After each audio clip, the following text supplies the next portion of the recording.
The first person Loki saw was his dear friend Aisha. He remembered the moment he opened his eyes, feeling empty and soulless. But as soon as he saw Aisha, everything changed in an instant. Aisha quickly became Loki's companion and guide. She was the one who helped him understand the strange place he had arrived in, an orphanage filled with many other children. Loki soon realized that besides Aisha, he had to face the orphanage's terrifying director, who made every child tremble whenever he got angry. He also discovered that bread tastes much better when you dip it in soup. Aisha taught Loki to read and write, helping him learn more about the outside world. However, Aisha herself couldn't step out into that world because she suffered from an illness.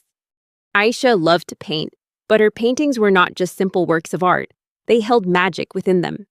Over time, people in trouble began to seek Aisha out. When they stepped into her magical paintings, miracles happened. A frail bride was healed. A farmer who had lost a leg grew a new one. A kind man who had lost all his wealth received good news in a magical bubble. Word of Aisha's miraculous abilities spread across the continent, drawing people from all over who sought her magic. Aisha was happy helping people, and Loki was happy as long as Aisha was happy. Sometimes, Aisha would wait for Loki to remind her that she was overdoing it. But if Loki, with his loving heart, felt it was what she needed to hear, he would say it. The two of them often dreamed of living together in a house just like the ones in Aisha's paintings. She also told him that the other children often thought of her as a freak because of this strange ability. However, she always had Loki, the one who would calm her down, soothe her inner storm, and hold her hand until she fell asleep. On one fateful day, as they were sound asleep, a man burst into the room and strangled Aisha in a fit of rage. The man screamed that it was her fault his wife and child were dead. Loki tried to pull the man off Aisha, but then he realized something was wrong. He felt like he was just air, unable to truly touch her. It was only when Aisha was attacked that Loki realized the horrifying truth. He was just a sketch from Aisha's imagination, a figure she had drawn to keep herself comforted and at peace while she slept. Loki expressed his regret for not being able to protect Aisha. Word reached the director that the man from last night had been seen in a state of despair. He kept muttering that a monster from Aisha's painting had killed his wife and child. The director announced that this man would have to deal with the military police. Afterward, he went into the room to check on Aisha. She was huddled on her bed, sobbing uncontrollably. All she ever wanted was to help people, but in the end, she had caused someone harm.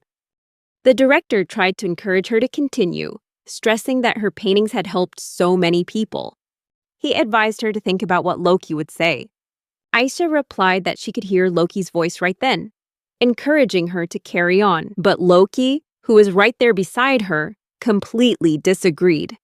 He just wanted her to be happy and wanted her to stop painting for others. The director insisted that safety had to come first. The director announced that Aisha was about to be adopted by a nobleman, and this made him feel more at ease, knowing she would be going somewhere safe. He hugged her and told her he would miss her very much, but that she should know she was going to a better place. However, Loki, though invisible, overheard a conversation.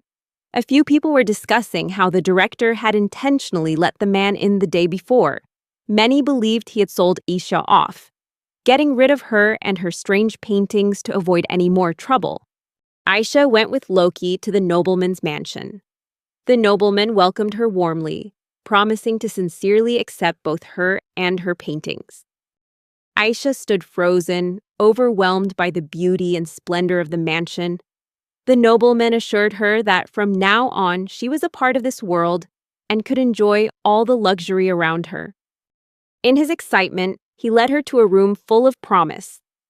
But in a shocking twist, the room turned out to be a horrifying mix of a hospital and a prison. He quickly handcuffed her to a chain secured tightly to the bed. The atmosphere grew heavy and terrifying as he calmly announced her new regimen. She would be fed 2 meals a day and be forced to paint for him. In a gruesome revelation, he mentioned her special technique, using her own blood. He even proudly boasted that he had arranged for a supply from a blood bank and had blood transfusions ready when needed. He declared that Aisha was the key to bringing joy to many people, painting a terrifying picture of the life she would now have to live to serve his ambitions. Aisha didn't resist. She just hugged Loki's drawing, whispering that everything was okay because she still had him with her. However, her face told a different story. Tears fell as pain slowly consumed her. Loki had no choice but to hold Aisha tightly. Suddenly, he could no longer hold back his emotions and cried out, "I hate humans!" After everything Aisha had endured, he couldn't blame himself for feeling so bitter. The sharp truth hung in the air that this world had become far too cruel. At a nearby bar, the townspeople were buzzing about a new discovery, a dead body that had just been found in the area. Word was spreading that corpses were turning up with alarming frequency, like uninvited guests. The strangest part was that these bodies had no blood left in them. Rumors started swirling that a monster was on the loose, but not everyone believed the story. A man in the bar shouted, "A monster? No way. That's just a fabrication. There's no place for creatures like that in the real world." Amidst the noisy chatter, a group of patrons spotted a hooded figure, dragging something unusually heavy. Curious, one of them called out, asking where he was going with that thing. When he got no response, another person in the group grew wary and placed a hand on the hooded figure's shoulder, warning him about the rumored monster lurking around. Immediately, the hooded figure reacted harshly, shoving the man away and yelling that he didn't want to be touched. Loki ventured into the forest, true to his promise to Aisha, to destroy the monsters born from her own creations. The talk from the bar still echoed in his mind. The bloodless corpses, and the secret that only he knew. Deep in the forest, Loki sensed a suspicious presence. A mysterious man, shrouded in a sinister aura, came into Loki's view, putting him on high alert. The mysterious man bore strange markings on his forehead, adding to the mystery of the encounter deep within the forest. There, a woman was on her knees, desperately begging for her life. As the mysterious man tormented her with wicked gestures and demanded she justify why she deserved to live, Loki stepped in, coldly ordering her to move aside so he could intervene. The mysterious man seemed amused and questioned Loki's heroic act, declaring that he never asked for any help. Observing Loki's cold detachment in the face of such cruelty, the man grew curious and mentioned a monstrous creature. The one people were calling the monster from that witch's paintings. Loki remained calm, completely unfazed. The mysterious man went on to reveal a horrifying truth. He had discovered the grotesque creature in a cabin, where it had killed an old man. Instead of destroying the monster, he decided to make a strange deal, treating it as both a pet and a business partner. But the prerequisite for maintaining the deal was finding a way to feed the monster, as it had a special need. It consumed vast amounts of blood. As the truth unfolded, the connection between the monster and the blood-drained bodies in the area began to form a complete picture. The mysterious man mocked Loki, sarcastically questioning his ability to figure out its hunting habits and how it fed. Loki quickly realized that this creature was Aisha's drawing number 20. At first, it was just a harmless spider, drawn by her to get rid of insects in the rose garden. The mysterious man scoffed at Loki's discovery, dismissing the idea that it was merely a pest control creature. He taunted further that the spider was immortal, so he had used it for grander purposes. As the man laughed maniacally, Loki drew his sword, taking a ready stance. Aisha's paintings weren't easily torn or dissolved in water, posing a real challenge.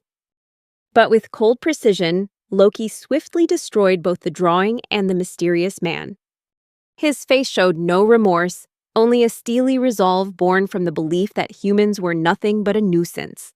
Before this, Aisha had come to a bitter realization that people had started calling her creations the witch's monster paintings. Those who received her works began to turn jealous, exploiting the painting's powers for evil. Now, they blamed what they called a witch's curse, tarnishing Aisha's name and giving her creations an undeserved reputation. In a poignant moment, Aisha revealed that she'd wanted to wait until the very end. But time was no longer on her side. She dipped her brush in her own blood for the first time and carefully painted over the sketch of Loki. A tear rolled down her cheek as she sent the painting into the wind. Along with a final prayer, hoping Loki would burn away all of her creations that had been tainted by evil. 109 springs passed, and Loki stood before Aisha's grave, fulfilling her promise and her wish. On his back was a picture frame of the tool he used to track and contain the monsters born from Aisha's paintings. The story begins with Loki arriving at the Vinculum Company, a large market bustling with buyers and sellers. Someone in the crowd happened to notice the number 4 engraved on Loki's earring, a symbol for Sector 4, a little-known and mysterious area. The Vinculum Company is divided into 4 sectors. Sector 1, delivery. Sector 2, sales. Sector 3, production. In a hidden corner of Rumorville, there's a lesser-known area, Sector 4, also known as the company's cleanup crew. They're like unsung heroes, handling all sorts of jobs, from the mundane to the supernatural. Not everyone knows about Sector 4, but there are rumors that the people there are a bit strange. Apparently, they're not afraid to hire eccentric individuals, even those who've been involved in illegal activities, and even immortals. Despite all that, Sector 4 is no myth. Loki walked up to the reception desk with a calm demeanor and requested to be connected. A few seconds later, he was transferred to a call where he heard a recorded message welcoming him to Sector 4 of the Vinculum Company. After identifying himself, Loki asked about Saxon. When he was switched to another line, a voice explained that the boss was currently busy with negotiations and was expected back in about a week. Loki, seizing the opportunity, told the secretary about the rumors surrounding Sector 4. The secretary confirmed that the boss had left a message for Loki. According to it, he wanted Loki to visit a certain craftsman. On his way, Loki approached a house and asked the maids gathered there if Mike Fisher was home. A beautiful woman came down the stairs, asking Loki what business he had with her husband. Loki recalled what the secretary had told him. Shipments from a doll maker, someone the boss used to manage back in Sector 1, were being disrupted. The higher-ups thought it was a case for Sector 4 to handle, but the boss wanted Loki to deal with it personally. The final note from the secretary mentioned that the case was likely related to the blood paintings. Almost every traveler who passed by the craftsman's mansion had been rescued by him after an accident. Loki's mission this time was simple: incinerate all the blood paintings. There was no other option. Model. Loki looked the woman in the eye and asked her bluntly where her husband was. Just as Emma began to answer the question about Mike Fisher, a man in a state of panic rushed down the stairs. It was Mike, and he hastily asked his wife why she was down here when she was supposed to be resting. Emma explained that she just wanted to get some water, but Mike insisted that was the maid's job. Ultimately, Emma reluctantly agreed to go back to her room as her husband asked. Loki immediately switched into interrogation mode, first confirming that the man was indeed Mike Fisher. Then asked why his shipments were delayed. Mike sighed and replied that he hadn't made anything worth shipping yet, and that it would probably take more time. Loki moved on to his second question. Whether Mike knew anything about the witches' paintings. Mike said he had heard his father talk about them since he was a child. According to the story, there were 159 paintings in the collection, and the bloody paintings were a set of blood-red works drawn by Aisha, who was now called a witch. He explained that these paintings brought miracles, defying the laws of nature. However, to Mike, these paintings were just legends and fairy tales. He even seemed surprised that the Vinculum Company would want to get involved with such things. Loki quickly clarified that he was only there to supervise Mike's completion of the dolls.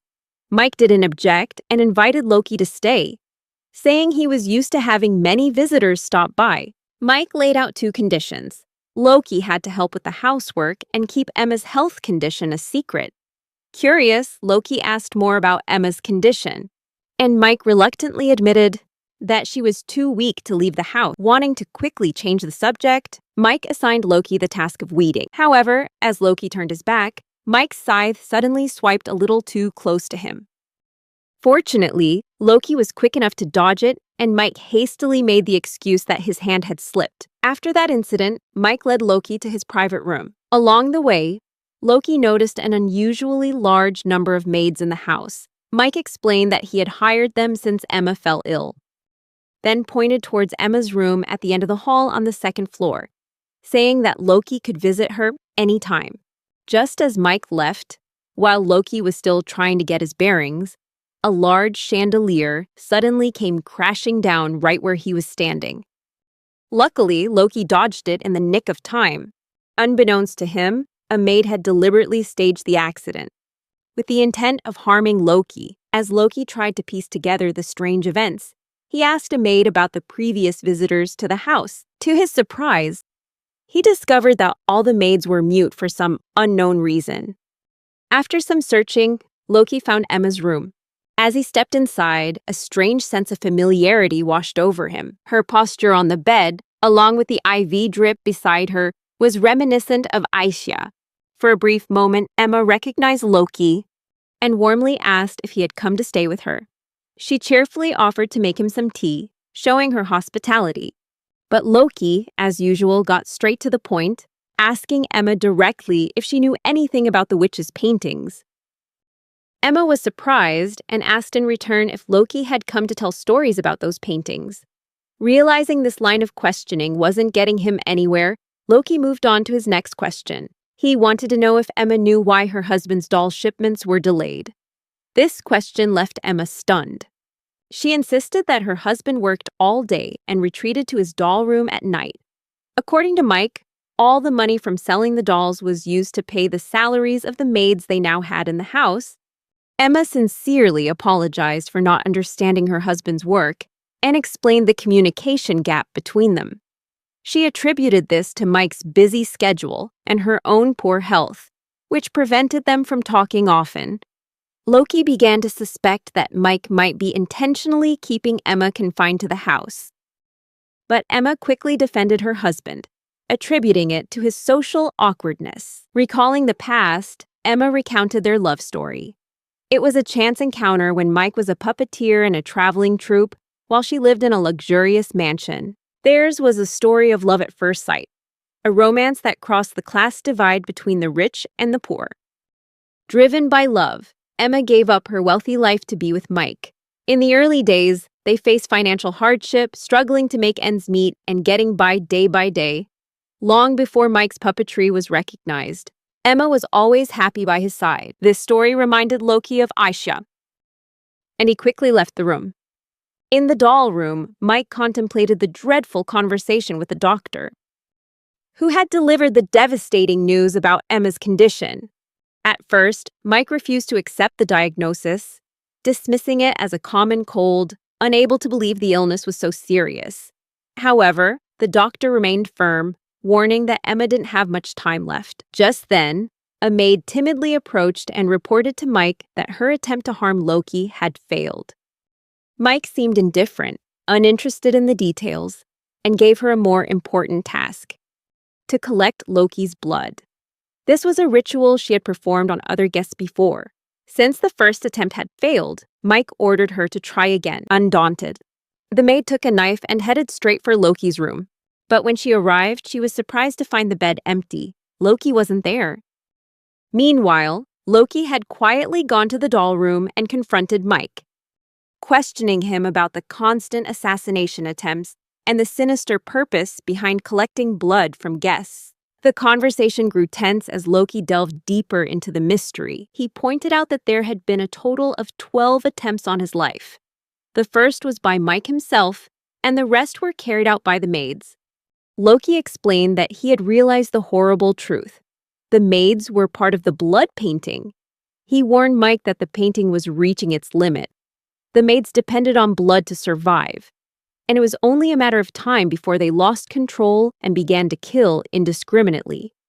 Mike retorted, claiming Loki didn't understand the situation and was being arrogant, thinking he knew everything. However, Loki's prediction quickly came true. The maids had lost control and were rushing up the stairs, heading straight for Emma. Quick on his feet, Loki used his absolution frame, second form, swiftly intercepting the maids in the narrow hallways. The danger was averted. But Loki soon realized a terrifying truth. The painting had taken control of the dolls, seeping into their joints and turning them into its instruments. He recognized it as painting number 24, titled The Marionette's Love. Loki connected the dots, recalling the story that originated with Astoria and Aisha. She had created a puppet that fell in love with its puppeteer. The painting was brought to life by the tears of a lover.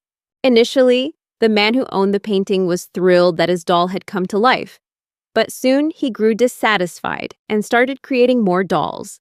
The painting, over time, began to demand blood. And the magical tears that started it all had gradually turned into the chaos of today. In the name of the witch Isha, Loki sealed the corrupted painting into his own frame, ending the chaos. However, Mike was displeased as he watched this unfold, lamenting that he needed the dolls to sustain his life. Loki, annoyed, questioned why humans who were given free will would choose to live like puppets. Emma, trying to ease the tension, suddenly asked Mike a bold question. If he regretted marrying her, given our current situation. Emma reflected, remembering the transition from lavish strolls in the garden to their house becoming filled with flashy furniture, but sometimes she felt like she was just a lonely person in her own mansion. Mike retorted, admitting that no matter how hard he tried, it never seemed to be enough. He confessed that he had always been looking at the gap between the ideal and the reality of their marriage, hoping that building a perfect future would erase Emma's unhappiness. He confided that he was haunted by the thought that Emma had married someone beneath her, and that he had taken away the luxurious life she once had. Mike was drowning in guilt over expectations that were never met. In an emotional moment, Emma gently raised 2 fingers, asking Mike if he remembered what the gesture meant. The scene flashes back to the past, recounting Emma's engagement to a man she didn't love, an arranged marriage set up by her father, who always saw women as commodities to be traded. It was during that difficult time that Mike first made the 2-finger gesture, like a pair of scissors, symbolizing a promise to cut away everything Emma didn't want to keep. Emma, blushing but still playful, asked Mike if that was his strange way of proposing. She confessed that Mike was the one she truly loved. These sweet memories brought a moment of tenderness to their complicated history, helping to illuminate the sincere love between them, despite the hardships they had faced. Spider Loki, having finished all matters related to the blood painting, began his journey back to headquarters. To save time, he took a deserted highway that led straight there. Along the way, Loki encountered 2 townspeople muttering about the dangers of traveling on this road. They spoke of a monster that targeted merchants.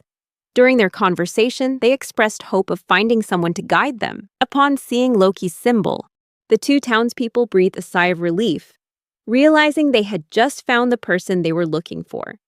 The symbol on Loki indicated he was from the Vinculum Company, with whom they had an agreement. However, Loki had no idea what was going on, leading to confusion on both sides. The 2 townspeople introduced themselves as guards from the village of Tanita. They explained that a series of horrific murders and robberies had been occurring along the old highway they were on. According to the village's theory, merchants were the sole targets of these attacks. Therefore, the villagers had contacted the Vinculum Company, known for having the largest merchant network on the continent, to ask for help. The air between them was filled with suspicion and confusion. The 2 guards began to suspect they might have the wrong person, as Loki also seemed lost and didn't appear ready to help. For his part, Loki was even more confused because he hadn't received any instructions from the company about helping Tanita Village. Another thing that made the 2 guards even more suspicious was the information they received from the company stating that 2 merchants would be sent to assist the village. Hearing that, Loki realized the mission required 2 people, but he was alone. Loki wondered who the second person on this mission could be. Immediately, he was ambushed by an agile attacker, skilled in using handcuffs. As expected, Loki blocked the attack and quickly regained the upper hand. The attacker, in a familiar tone, asked Loki, "You've gotten stronger, haven't you?" implying that Loki could now easily block his attacks.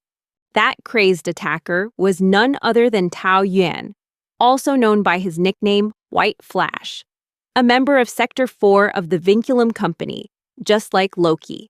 And yes, Tao Yuan was the second merchant assigned to the mission with Loki. After their dangerous and somewhat bizarre reunion, Tao Yuan introduced them with a humorous yet sarcastic flair. He introduced himself as White Flash, currently undergoing rehabilitation after a 10-year career as a professional pickpocket. Then, he turned to Loki, calling him by the nickname the quiet and emotionless blood painting addict. These two were the Vinculum Company's response to Tanita Village's request for help. As a natural reaction, the village guards began to mutter in disbelief, worried about entrusting their lives to a blood painting addict and a reformed pickpocket. One person in the group whispered, "Why is Tao Yuan in handcuffs?" With a playful attitude true to his character, Tao Yuan told everyone to ignore the handcuffs, explaining they were just a self-imposed measure to prevent him from unconsciously stealing things. To illustrate his point, Tao Yuan laughed and apologized to Loki for being late, while also informing him that the boss wanted them to handle this mission together. However, while speaking, Tao Yuan skillfully stole an item from Loki without making a sound. Of course, Loki noticed immediately, and in a calm but firm voice, told Tao Yuan to return what he had just stolen. Tao Yuan apologized to Loki, blaming his hard-to-break old habits, and said he was in the process of rehabilitation, or at least trying to improve. Their playful and irresponsible display unfolded right in front of the guards, making them even more doubtful that these two merchants could actually help the village. But with no other options, they realized that Loki and Tao Yuan were the only hope they had, as there was no one else to turn to. So, the group of guards led the duo to Tanita Village, hoping they could put an end to the series of brutal murders that were terrorizing the entire village. Hearing that the bodies were horribly mutilated, Loki's interest in the case grew. Upon arriving at the village, they witnessed a horrific scene. Bodies, or half-dead bodies, hung from trees scattered everywhere, outnumbering the living villagers. The attack had just occurred for the 5th time, leaving a merchant sliced in half and his goods completely looted. The guards quickly informed the mayor that the representatives from the Vinculum Company had arrived. The mayor warmly welcomed Loki and Tao Yuan, thanking them for coming to help. He explained that the village had sent a request to Sacred Mecenat for assistance, but that organization was busy with an investigation and couldn't help immediately. The mayor began to detail the situation. The guards were taking down the bodies, or at least their lower halves, as the upper parts of the bodies were all missing, leaving only 2 bound legs behind. Loki and Tao Yuan analyzed the scene together, noting that the bodies were placed in conspicuous locations. They concluded that the perpetrator was either very confident or was showing off the number of people they had killed. They pointed out that if this were the work of robbers, they would usually hide the bodies to avoid drawing attention. But here, the bodies were deliberately displayed. This led them to assume that the display of the bodies had a clear purpose. As the guards witnessed the precise and thorough analysis of Loki and Tao Yuan, their impression of the two quickly improved. Their initial doubts began to fade as they realized the duo's professionalism. Considering the additional detail that goods had been stolen, Tao Yuan quickly realized that the case might involve multiple people, and specifically a blood painting, which was Loki's area of expertise. This was a chance for Loki to shine. Loki continued his analysis, suggesting that the removal of the victims' upper torsos played a crucial role in the blood painting. Based on the wounds on the bodies, he predicted that the weapon used had a saw-like form. Furthermore, since there were no footprints around the scene, Loki theorized that this blood painting was capable of flight. Tao Yuan was astonished by Loki's sharpness and experience, admiring how quickly he pieced all the clues together. As the investigation continued, Tao Yuan revealed that Saxon had told him the odd jobs Sector 4 takes on are just a front. Their real goal is to recover all the blood paintings. Coincidentally, this was also Tao Yuan's first mission involving a blood painting. He encouraged Loki, telling him they should just do their best. But their moment was quickly interrupted when a little girl was stopped by the guards. The girl was looking for her father, which made Loki and Tao Yuan ask who he was. They learned she was the only survivor from the ambushed convoy, found unconscious and completely distraught. As the little girl approached one of the bodies, she collapsed and burst into tears, vowing to never forgive the monster that did this. Loki watched intently, then gently asked the little girl to tell him everything that happened. The little girl began her tragic story, saying that everything happened in the blink of an eye. A monster, completely cloaked in black with sharp teeth, appeared floating right in front of them. When she made eye contact with it, a powerful force suddenly struck her. She said that if she hadn't been thrown under the carriage, she would have died right then and there. After recounting the horrific story, the girl desperately begged them to take her with them, even if it meant using her as bait. She insisted that she was willing to do anything to avenge her father, even if it meant walking into hell. Tao Yuan tried to calm the little girl down, assuring her they would never use her as bait. However, Loki, determined to collect the blood paintings at any cost, immediately agreed to the plan of using the little girl as bait. Meanwhile, at the villains' camp, they were laughing and bragging about their loot and the lives they had taken. They joked sickeningly, even fantasizing about mating and wanting to try it with the doll, which only highlighted their depravity and cruelty.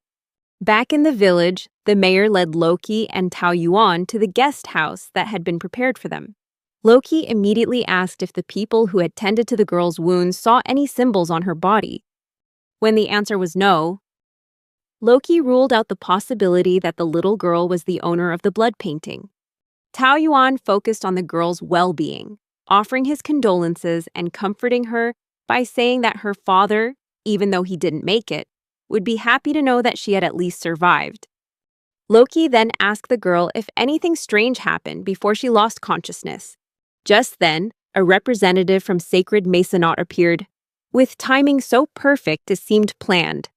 The person in charge approached the mayor, apologized for being late, and then quickly began to sing the praises of Masonot's principles. He emphasized their mission was to preserve all good values, like culture, ideology, language, nature, life, and everything beautiful. Finally, the representative announced that they would handle the merchants' bodies and deal with the bandits. Tao Yuan realized they might not have to do much on this mission after all, and added that he had been running into a lot of members from Sacred Masonot lately. He explained that the organization started when curators took up arms to protect the ancient Tower of Babel in the center of the continent. Afterward, they grew into a charitable organization funded by like-minded nobles. Thanks to this support, Sacred Masonot became a voice across the continent, calling for help and salvation. In the midst of this, the little girl suddenly recognized a man in the crowd. It was the same man she had seen just before she passed out during the ambush. According to the girl, their convoy had stopped because this man was lying in front of the carriage, looking like he had collapsed dead in the middle of the road. The suspicious man quietly slipped away from the crowd. But Loki didn't have time to play detective. He quickly chased after the suspect. Tao Yuan tried to get Loki to calm down and gather some information first. Meanwhile, the little girl tried to stop Tao Yuan, pretending to be sad and weak to fool him for a moment. However, unexpectedly, the little girl pulled out a green dagger and attacked Tao Yuan. He was lucky enough to dodge just in time. But the attack was so precise it missed his eye by mere inches. The girl took off her glasses and dropped her innocent facade, revealing her true evil and dangerous nature. Where they were standing, her henchmen had already surrounded the entire area, blocking off every escape route. Even Tao Yuan realized they were cornered and outnumbered. But that didn't make him panic. Trusting in his own strength, he used his absolution frame, first form, wiping out most of the girl's accomplices. Even while he was still in handcuffs, immediately after, Loki appears and questions the girl. in a very mischievous tone about the location of the blood painting. The girl replies sarcastically, saying it's sad that Loki hasn't realized there is no blood painting. Her attack group simply faked an incident involving the blood painting to lure Loki out. Curious, Loki asks her what she wants from him, but she just replies with the same sarcastic tone, encouraging him to figure it out for himself. As Loki and the girl continue to trade words, Tao Yuan is cleaning up her henchmen. After a short war of words, Loki quickly gains the upper hand, putting her at a disadvantage in a flash. But then, there's an unexpected twist. As Loki's blade gets close to her throat, she suddenly uses his blade to slash across her own chest, causing blood to spray and cover Loki's face. That blood, like a real blood painting, starts to affect Loki, making him feel an even more intense craving. This was exactly what the girl wanted to achieve. She knew that Loki, being a blood painting himself, couldn't stand being exposed to blood. In an attempt to get away from the girl and control himself, Loki uses the absolution frame, restricted form, to imprison her and simultaneously suppress his own desire for blood. Soon after, representatives of the sacred Mecenat appear, announcing that they have arrived to arrest the robbers. Before the sacred Mecenat can act, Loki tries to get information from the girl, but she only remains mysteriously silent and says her goodbyes, asserting that they will meet again. Afterwards, Loki successfully suppresses his bloodlust, and his wound vanishes along with the girl's disappearance. They head back to the village, but Tao Yuan is curious about how Loki's wound healed and where the girl disappeared to. When they get back to the village, the people express their gratitude, not only for having eliminated the robbers, but also for finding a map that leads to their hideout. This was thanks to Tao Yuan unknowingly stealing it from one of the robbers without him even realizing. The village guards quickly found the hideout and discovered a large amount of treasure and other valuable items. But one thing in particular catches Loki's attention: a doll that looks exactly like Asha. Meanwhile, the girl returns to her shelter and tends to her wounds, frustrated that she failed to kill the red-haired guy, meaning Loki. As it turns out, the girl is a curator working under Umbrella Vision, a branch of the sacred Mecenat, with the goal of dealing with Loki harshly for destroying the witch's legacy. When Loki discovers the doll, he takes a closer look and notices the uncanny resemblance between the doll and Aisha. Even more surprisingly, when he touches the doll, it transforms into a young girl who looks exactly like the witch Aisha. But she has no memory of Loki or of who she is. In shock, Loki mutters Aisha's name, unable to believe his eyes that the one who created him could be standing right in front of him. Loki's excitement is crushed when the girl asks, "Who is Aisha?" The village guards also gather around, trying to understand what's happening as the doll suddenly comes to life, and she wonders who she is and where she is. Faced with all these strange developments, they decide to return to town to report their findings and take the girl with them. Since she no longer has any memories, the girl was considered very valuable to the Vinculum Company, so Loki and Tao Yuan decided to take her back to the company headquarters to be cared for. They said goodbye to the villagers and set off to return to the company headquarters. When they arrived, Tao Yuan reassured the girl that the company's Sector 4 would help her recover her memories and search for her parents. They quickly arrived at the Sector 4 headquarters, where they reunited with the rest of the team. The leader of Sector 4, Saxon from the Vinculum Company, welcomed Loki and Tao Yuan along with the mysterious girl. Also curious about her, he asked for the girl's name. She responded by presenting a card she had been holding when she woke up, which had the name Lisha written on it, and she introduced herself as Lisha. Saxon welcomed Leech to the Sector 4 headquarters and introduced himself as the leader of this area. While all this was happening, Loki felt uneasy with Leech's presence, as she was identical to Aisha in both appearance and voice, yet had no memory of Loki or Aisha. This made Loki feel uncomfortable and confused.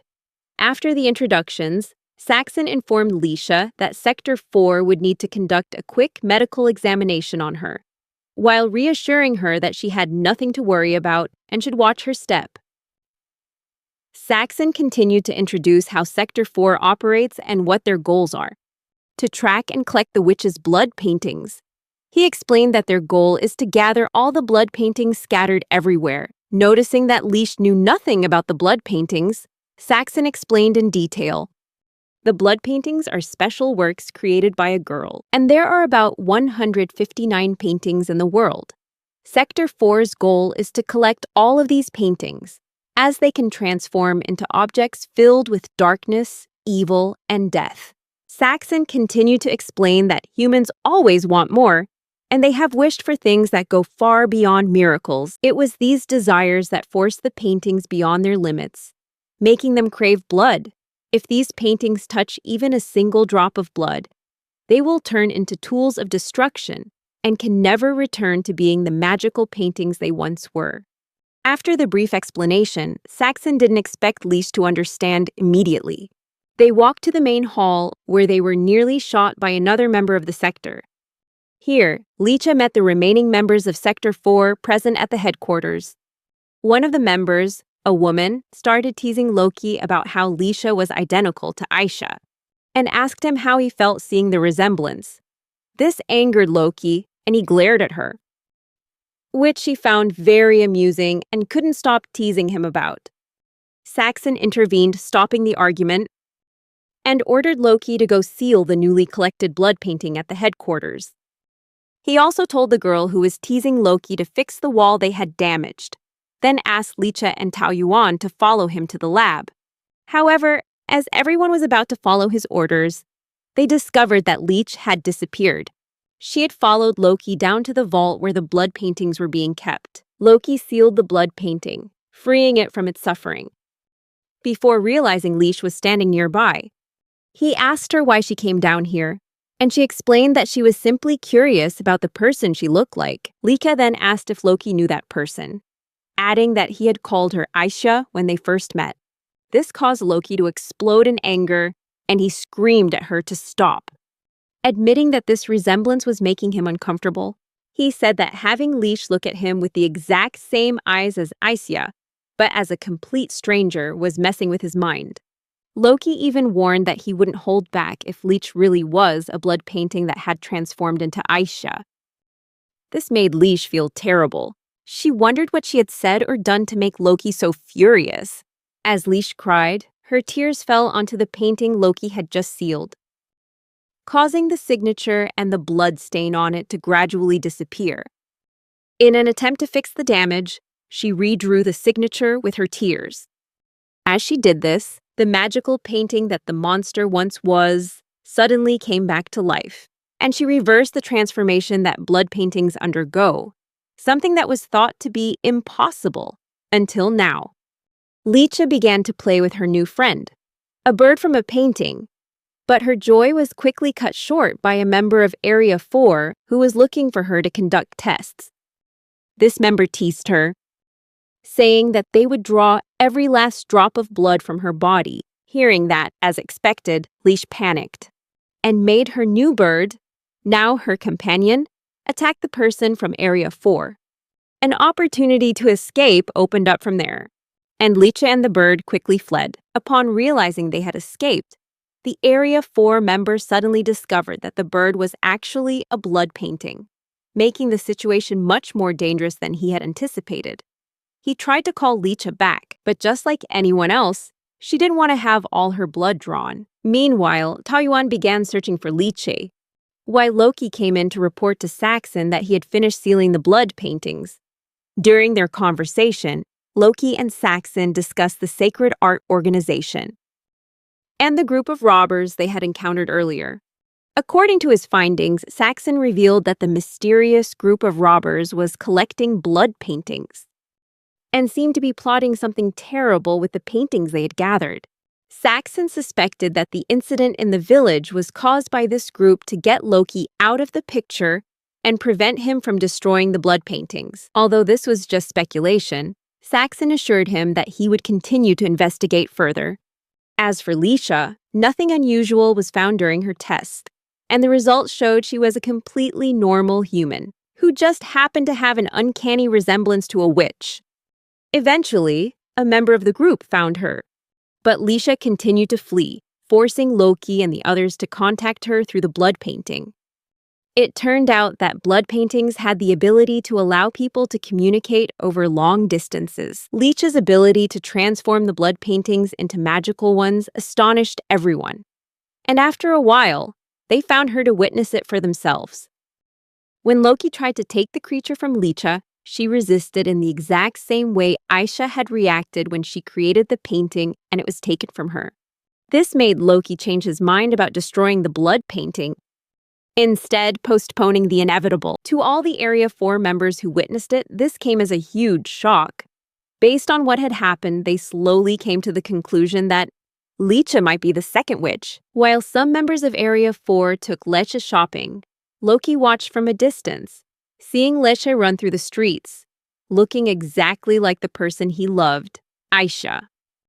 This brought to his mind a deep memory of Aisha when she was confined to the mansion, once asking him what the outside world looked like. Mona, a member of Area 4, advised Leash to stay close to her because the market was very crowded. Mona planned to buy clothes and underwear first, then other necessities.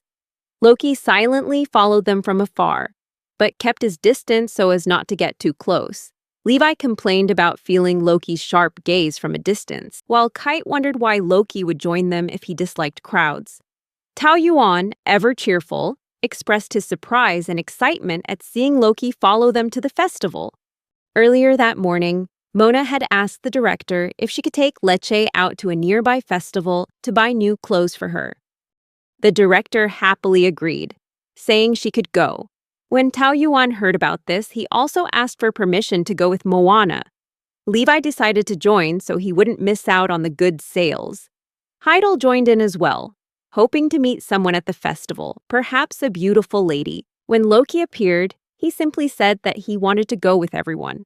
Levi asked Loki if he was being serious. And Loki explained that because Leech was connected to the blood painting, he couldn't let her out of his sight. At the market, Levi complained that Loki was acting like a stalker, always worrying excessively about Leecha. Levi found it strange that Loki always kept an awkward distance, yet insisted on watching her, while refusing to be friendly. Tao Yuan laughed and told Levi that Loki was just shy, but Heidel objected, telling Tao Yuan not to make excuses for Loki. Heidel then noticed Tao Yuan was holding a camera and a wallet, and he asked Tao Yuan where he got them from. It was only then that Tao Yuan realized he had accidentally stolen them without noticing. Panicked, he cried out, not believing he had unconsciously stolen something again. The person looking for the camera approached, forcing Tao Yuan to return it and apologize, explaining that it was just an accident. Surprisingly, the man was very understanding, smiling and telling Tao Yuan not to worry, as he was just a fellow camera enthusiast. Tao Yuan continued to apologize, then hurriedly ran off through the market model, asking people if anyone had lost a wallet so he could return it. Levi and Heidel felt embarrassed by Tao Yuan's actions, and Levi sighed, saying that Tao Yuan coming with them was just as big a mystery as Loki himself. When they arrived at the clothing store, Mona showed Leecha several beautiful outfits, curiously asking which one she liked.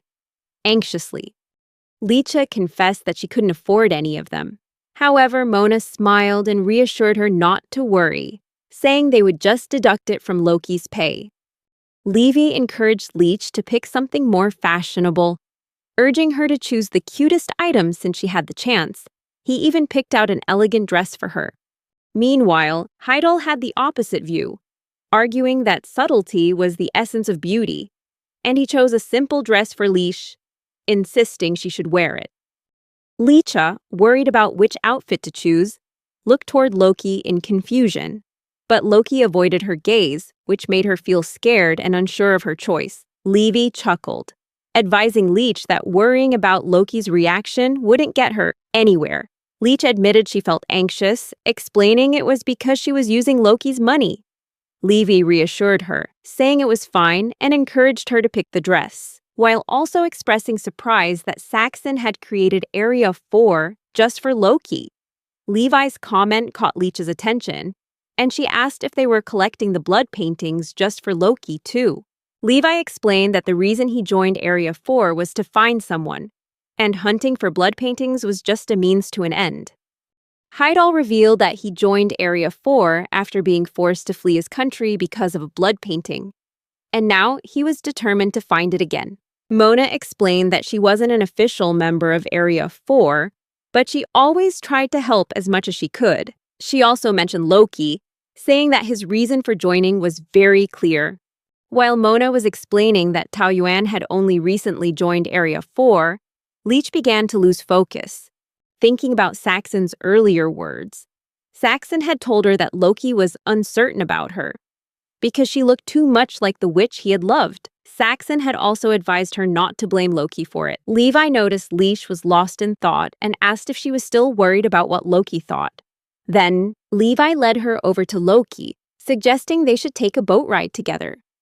Levi told Loki that it seemed they needed a chance to get along, then encouraged Leisha to be nice to Loki. Leisha, full of anxiety, gathered all her courage to speak to Loki, apologizing and explaining that she just wanted to talk. However, Loki scoffed rudely, turned his back, and said he had nothing to say to her. The boy from the painting, whom Leisha called Pokyu, had a habit of flipping his middle finger when teasing people. Seeing Leisha upset after Loki's reaction, Pokyu flew into a rage and attacked Loki, delivering a hard slap. Loki furiously grabbed Pokyu and demanded an explanation for the slap. Loki angrily threw Pokyu back at Leeche. Pokyu then burst into tears as Leeche checked to see if he was okay. Despite this, Pokyu taunted Loki again, irritating him even more. Meanwhile, Leech asked Pokyu why he was behaving like that. Her actions reminded Loki of Aisha. He became frustrated, recalling a time when he was taking care of Aisha's pet, a chick, and the blood painting related to it, back when Aisha was still alive. Even though Loki had tried desperately to get Aisha's attention, standing right beside her, she never even noticed his presence. And he grew even more annoyed seeing Leech cuddling Pokyu. In a fit of rage, Loki quickly snatched Pokyu and threw him into the lake. The other members who witnessed the whole thing were embarrassed by Loki's actions. Pokyu, furious at being thrown into the water, immediately fought back, lunging at Loki and pulling them both into the water. Lika started to panic, and Heidel had no choice but to help pull the boat back to the dock. As she got off the boat, Licha asked what to do about Pokyu and Loki. Levi advised her to leave them be, saying she shouldn't waste her time worrying about them, as they still had a lot of shopping to do. While the other members of Area 4 continued their stroll through the market, everything around Leech suddenly froze. The people and sounds vanished, leaving only Licha, who seemed to be unaffected by the strange phenomenon. The photographer, from atop a hill, walked down with a terrifying smile, approaching Leash and asking why she could still move. Licha realized it was the man from before. The man wondered if the reason she could move was because he hadn't supplied enough blood to the camera. Then he pointed the camera at a passerby, and the camera transformed, revealing sharp teeth. It bit into the passerby's back and ripped off a piece of their flesh. The man decided to try again and take a picture of Licha, but she ran away. Unfortunately, her cloak got caught on the frame, freezing her in place for a moment. She quickly threw off her cloak and escaped, but the man continued to chase her with his camera. Licha hid well, while the man hunted for her everywhere.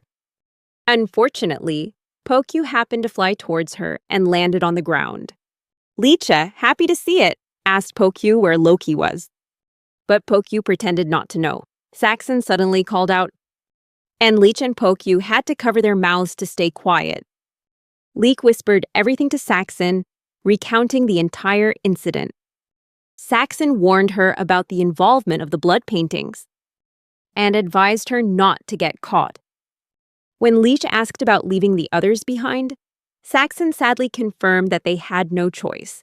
Leech became emotional, remembering the moment Mona had made a choker for her from her dog tag, and insisted on their bond as a family. The photographer discovered Leish's hiding spot and prepared to take her picture. However, Pokyu bravely sacrificed itself by pushing Leech aside, getting caught in the picture instead. Annoyed, the photographer wondered where Pokyu had come from, but ultimately decided to ignore it, telling Leech that she was next. Leecha asked the photographer why he was using the blood painting for such a purpose. Because she'd heard that witches created them to bring happiness. Using them this way would make the paintings feel sad. Suddenly, Loki burst onto the scene, jumping in front of Leech. The angry photographer confronted Loki, accusing him of breaking his camera. Leisha quickly warned Loki not to let the man take his picture. But the man managed to capture Loki's right hand. Freezing it solid, Loki quickly used his sword to cut off his own frozen arm and fled with Leisha into a building. However, after a while, Loki collapsed to the ground.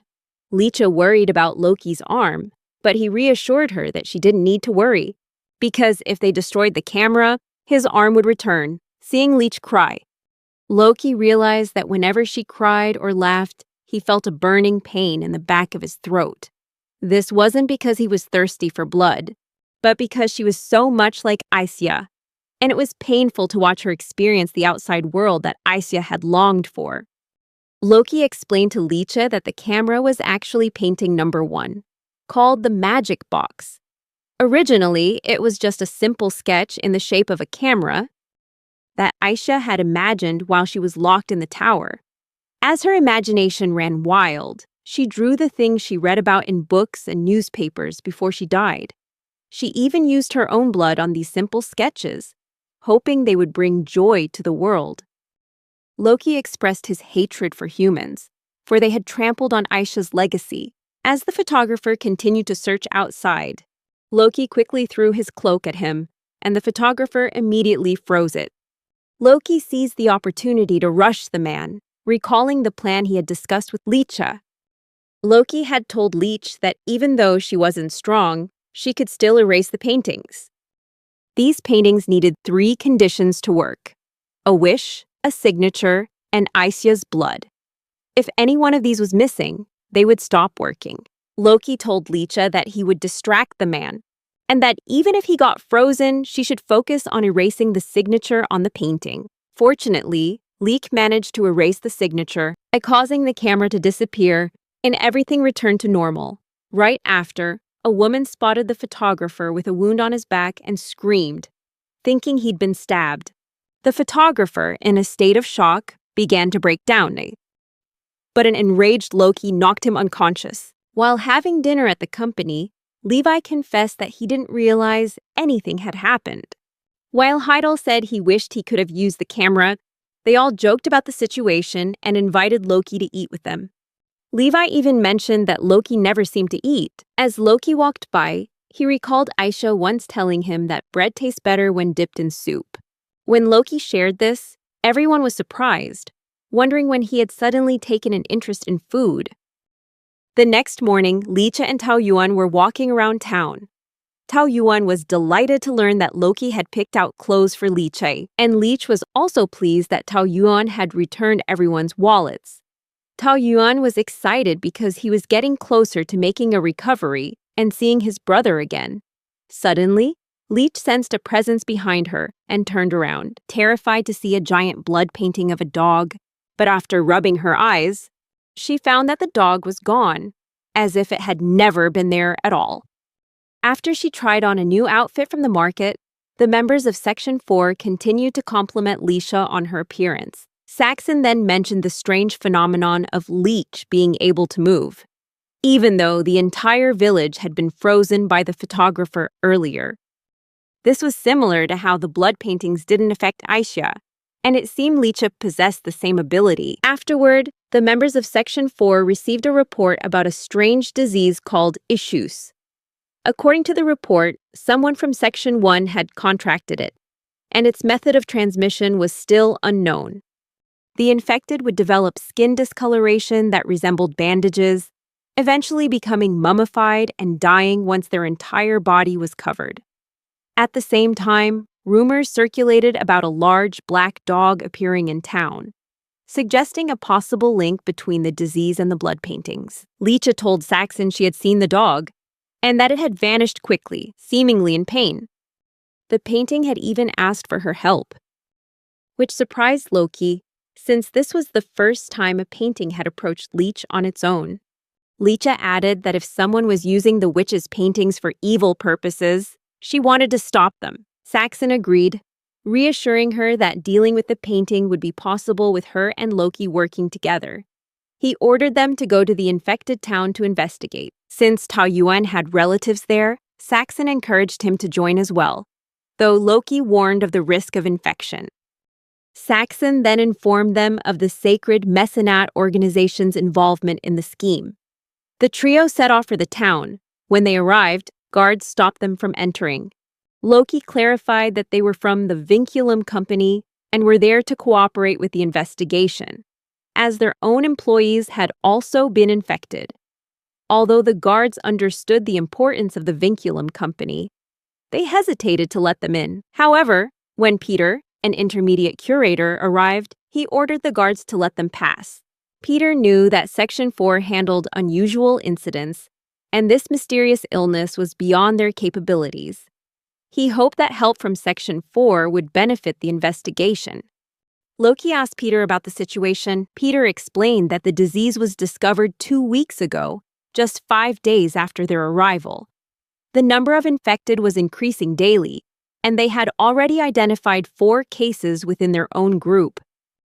Peter described the 2 most prominent symptoms as markings on the skin, with major signs including coughing up blood, dizziness, tremors, and nausea.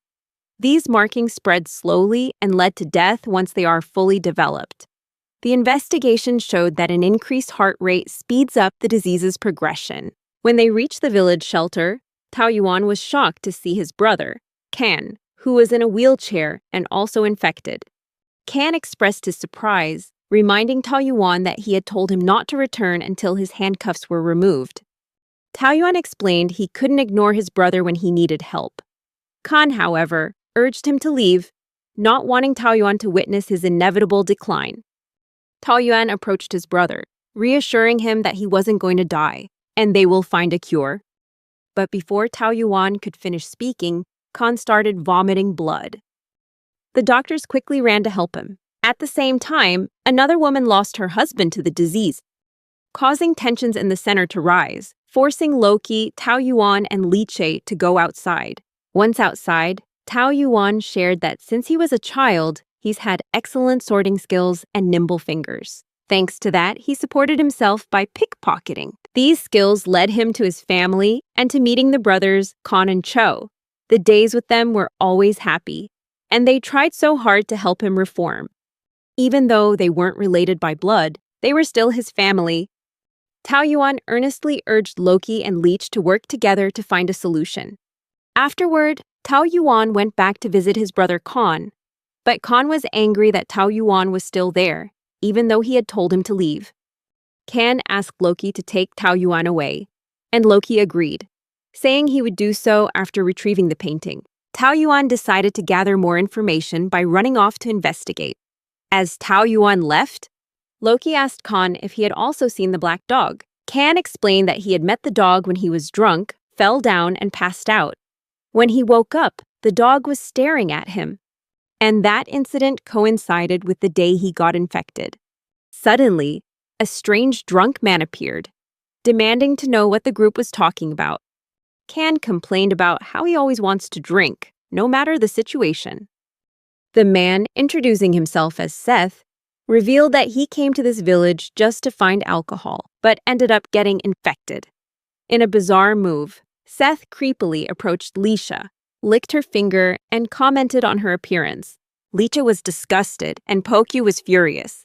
The painting tried to attack the man, but Loki stopped it. Meanwhile, Tao Yuan spoke with the infected members from Area 1, and they recounted that during a mission to transport the village's alcohol to the market, heavy rain made travel difficult, injuring many, so they decided to stay overnight in a shelter. While they were waiting, a giant shadow of a dog suddenly appeared and looked down on them. The members from Area 1 started to panic, asking Loki if they would be okay. Peter arrived at the scene, and Loki asked him if he knew about the blood painting. And Peter admitted that he did. Loki demanded that he reveal where the painting was if he knew, but Peter insisted that he didn't know, and that if they wanted to hunt for the painting, they should do it somewhere else. A woman, who seemed to be eavesdropping, noticed that Peter was acting suspiciously. Afterward, the team decided to consolidate their findings about the disease. Kan begged Loki and Leecha to take care of Tao Yuan. Leecha told Kan he shouldn't be angry with Tao Yuan because he's just worried about him. Kan recounted how Tao Yuan had infiltrated an organization and taught him martial arts, while Cho instructed him on etiquette. They rescued him, but the price was Kan losing his legs and Chu losing his life. Now, Tao Yuan is afraid of being alone if anything happens to his brother. Kan asked Loki and Leecha to become his brothers, just like he and Cho were. Leecha agreed, looking a little awkward. But Loki refused. Leesh then decided to find Tao Yuan, and as she stepped outside, she ran into the shadow dog, who begged her for help. Loki immediately pulled her back and tried to chase the dog, Model, but it escaped. The next day, Tao Yuan revealed that he had been infected. When Loki asked about the night before, Tao Yuan explained that while he was walking, something pulled him from behind and knocked him unconscious before he could feel any pain. The marks on his body matched the location of the injury. Loki pondered why the dog always appeared without causing harm and wondered if its original nature had something to do with it. Loki explained that the creature was the ivory idol beast. Painting number 137, with the ability to instantly heal wounds just by licking them. Loki surmised that all the infected people had probably been licked by it accidentally without realizing. Kan arrived and was devastated to learn that Tao Yuan had been infected. Tao Yuan joked about his situation, which sent Kan into a furious rage. Unable to take it anymore, Kan told Tao Yuan to do whatever he wanted. Tao Yuan, overcome with emotion, ran off. Leecha tried to follow, but Loki advised her against it. Leecha then suggested that Loki go find Tao Yuan, believing he could understand how Tao Yuan felt. Loki returned to the shelter, revealing Aisha's signature on his body to the infected, and asked if anyone else had a similar mark, as that person might be the cause of this situation. Meanwhile, Tao Yuan was wandering in the forest. He suddenly came across Peter standing next to the black dog. At the shelter, a doctor informed Loki that a few days ago, while helping Peter change his clothes, he had seen a similar mark right below Peter's neck. Realizing that Tao Yuan had discovered him, Peter sent the dog to attack. Fortunately, Tao Yuan managed to dodge but was still injured. Suddenly, Loki arrived and demanded that Tao Yuan leave, as the smell of his blood was making Loki uncomfortable. However, Tao Yuan, who was breaking down, refused to leave, blaming himself for being helpless when Cho died. Loki also recalled his own feeling of helplessness. When Aisha was attacked and captured and began to understand how Tao Yuan felt, just as Leecha had predicted, Loki then slapped Tao Yuan, urging him to snap out of it. He advised that if Tao Yuan truly wanted to fight, he had to see it through to the end and never give up.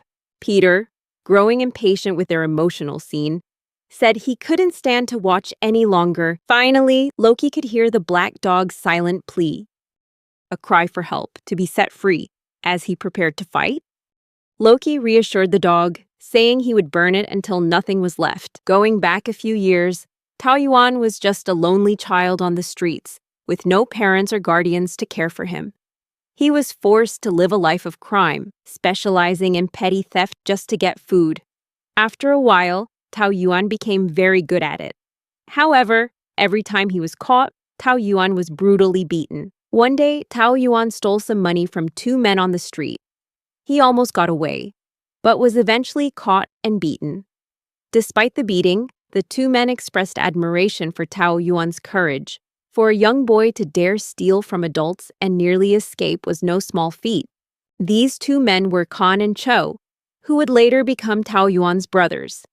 Kan truly admired the young thief and asked Tao Yuan if he wanted to be their little brother. Kan and Cho were no strangers to the streets either. As they belonged to a criminal organization, they took Tao Yuan to meet the boss, who would decide whether to accept him into the organization. When the boss heard about Tao Yuan's impressive thieving skills, He silently accepted the boy and ordered Kan and Cho to train him. The boss had been searching for talented new recruits for a long time, and Tao Yuan was the perfect fit. Kan and Cho quickly welcomed Tao Yuan into their brotherhood. They knew that to train him properly, Tao Yuan needed to eat well and couldn't be as skinny as he was. However, Tao Yuan didn't dare to eat the food they gave him. Haunted by the beatings he'd received whenever he tried to beg for free food, he was afraid that if he took food from Kan and Cho, they would beat him just like the others had. Kan and Cho noticed this and quickly explained that they would never hit him, reassuring him that they were brothers now. They told him that as brothers, they would share everything, eat from the same plate, and protect each other every night. After hearing this, Tao Yuan felt more at ease and began to eat. Sometime later, Tao Yuan's training began. Kan and Cho taught him that even with his impressive pickpocketing skills and excellent vision, he'd be easily spotted if he couldn't blend in with a crowd. To help him fit in, they taught him how to read like an educated person, along with other social skills he would need. One particular word Tao Yuan learned was rehabilitation, which meant changing from a bad state to a good one. Chu taught him all the techniques and etiquette needed to blend in, while Kan focused on Tao Yuan's martial arts training. They were a solid team, with Kan being the hot-headed and strong one, and Cho being the calm and more practical one. Tao Yuan was having the best time of his life and hoped it would never end. Some time had passed since Tao Yuan found his new brothers and a new boss. The three of them had carried out many successful missions together. But today, the boss needed Tao Yuan's special skills for an important job. There was a new criminal organization in town called Kurao, and the boss wanted to gather information on them. He ordered Tao Yuan to infiltrate the organization by posing as a new recruit. Once he had gained their trust, Tao Yuan was to steal a list of their members' names and bring it back to the boss. Although Kurao's combat strength wasn't overwhelming, they used to run casinos, so they definitely had a lot of connections. Kan and Cho weren't happy that Tao Yuan was given this dangerous assignment, but the boss convinced Tao Yuan that this mission would benefit his brothers. So, Tao Yuan decided to take on the mission. A few days later, Tao Yuan met Fei Long, the head of the Kurao criminal organization. Tao Yuan showed off his impressive skills by stealing a few weapons from them. Fei Long was very impressed with Tao Yuan, seeing he had far more potential than other recruits his age. Shockingly, Fei Long proved how ruthless he was by pulling out a gun and immediately executing the recruits Tao Yuan had just proven himself better than. After that, Fei Long welcomed Tao Yuan into the Kurao organization. This bloody display made Tao Yuan realize he could die at Fei Long's hand in an instant. So, Tao Yuan was forced to strictly follow Fei Long's every command, whether it was theft, assault, or extortion. Tao Yuan did whatever it took to stay on Fei Long's good side and stay alive. On this fateful day, Fei Long was taking a walk with Tao Yuan, and as they passed by Kan and Cho, Fei Long warned Tao Yuan to be careful, as those two belonged to the Shui organization, their rivals. Thankfully, there wasn't much eye contact between the three of them, so Fei Long didn't suspect a thing. Fei Long suddenly remembered he'd left his cigarettes in his room. He gave Tao Yuan his key and ordered him to go get them. Tao Yuan realized that Fei Long's room also contained the safe with the list of names he needed to get. Tao Yuan didn't think about the consequences of getting caught because the only thing on his mind was being reunited with his brothers. Unfortunately, Fei Long still had his suspicions and was only using this errand as a test. Fei Long caught Tao Yuan red-handed trying to betray him. Several days had passed since Fei Long captured Tao Yuan, and Kan and Cho could sense that something was wrong. So they immediately reported the situation to their boss. Contrary to their expectations, the boss had no intention of saving Tao Yuan, calling him an expendable piece that could be discarded at any time. The boss's latest revelation made us realize that Tao Yuan was just another kid recruited for his talent, only to be thrown away when things went south. He ordered Kan and Cho to prepare to train another child. After the disappointing meeting with the boss, Kan and Cho had a private meeting where they discussed the pros and cons of saving Tao Yuan themselves. Cho advised caution and restraint, saying that any reckless move could escalate the hostility between the two organizations. Ultimately, saving Tao Yuan might not be safe for them. As always, Kan ignored caution and rushed out to save Tao Yuan. Meanwhile, at the Kurao organization, Fei Long was torturing Tao Yuan to find out what secrets he had revealed. Someone informed Fei Long that the organization's chairman was coming to see him. Fei Long was surprised by the boss's visit, and even more so when Kan took him down with a single punch. Kan tried to escape with a semi-conscious Tao Yuan, but the guards quickly surrounded them. Fortunately, Cho appeared on horseback to help them. The Kurao organization was still in pursuit, but Chu insisted he had an escape plan. At one point, Cho dismounted and told Kan to make sure he and Tao Yuan got across the bridge. He revealed that he had planted explosives on the bridge, but someone had to stay behind to detonate them. As the rain wouldn't allow them to use a fuse, Kan refused, wanting to sacrifice himself in Chu's place. But Cho revealed that someone had to be strong enough to carry Tao Yuan to safety. Tao Yuan was now partially conscious, and Chu began a tearful farewell. He revealed his sacrifice was an act of atonement because he knew Tao Yuan would be sent on an infiltration mission, yet had no plan to rescue him. Chu told Tao Yuan to better himself, to change, and to always keep fighting. And so, his big brother Cho sacrificed his life to save Tao Yuan. Back in the present, Tao Yuan remembered Cho's words and became determined not to give up. Despite Loki's objections, Tao Yuan stepped forward to fight the monster and unleashed a powerful attack. However, the creature recovered instantly, and Loki asked how much blood it had absorbed. Peter confirmed that the monster had absorbed a lot of blood, revealing that his current actions were just one part of his plan. After watching the fight for a moment, Tao Yuan realized that Peter was controlling the monster through the painting. The reason the painting could only move at night was because Peter, too, could only operate at night. Peter tried to deny it, but with his excellent eyesight, Tao Yuan had seen it all. Meanwhile, the other handlers discussed the possibility that Peter was behind the plague. They decided to return to headquarters and report their findings. At the same time, Leash noticed Kan's condition was worsening. Feeling sorry for him, she went to offer comfort. The moment she touched Kan, something unexpected happened. He made a full recovery from the illness. Leisha recalled the moment she was the only one who could move when everyone else was frozen by the painting. She urged everyone affected to touch her to be cured. Meanwhile, in the battle with the painting, Loki and Tao Yuan attacked at the same time. Tao Yuan quickly grabbed hold of the monster's tongue, and Loki immediately severed it. Peter tried to command the painting to make the monster regenerate its tongue, but Loki had suddenly grown stronger and faster now that a vital part of the painting was destroyed. Finally, Loki struck the monster and sealed the paint. After a while, to their surprise, the painting turned black. Kan noticed that his wounds had disappeared. While they were inspecting the sealed painting, they didn't realize that Peter had escaped. Meanwhile, Peter was well aware that he had ruined everything and met up with the other curators in the forest. The group was divided on whether Peter was truly the cause of the plague. Intermediate curator Elena came to his rescue by killing everyone who doubted the organization and opposed Peter. Loki and Tao Yuan finally returned. Tao Yuan immediately went to Kan and apologized for acting so recklessly. Kan expressed how proud he was to have a brother like Tao Yuan. He advised Tao Yuan to build other friendships and relationships so he could live a full life. Meanwhile, Loki informed Leisha that he had burned the painting. Leisha was a little sad that they couldn't save the painting.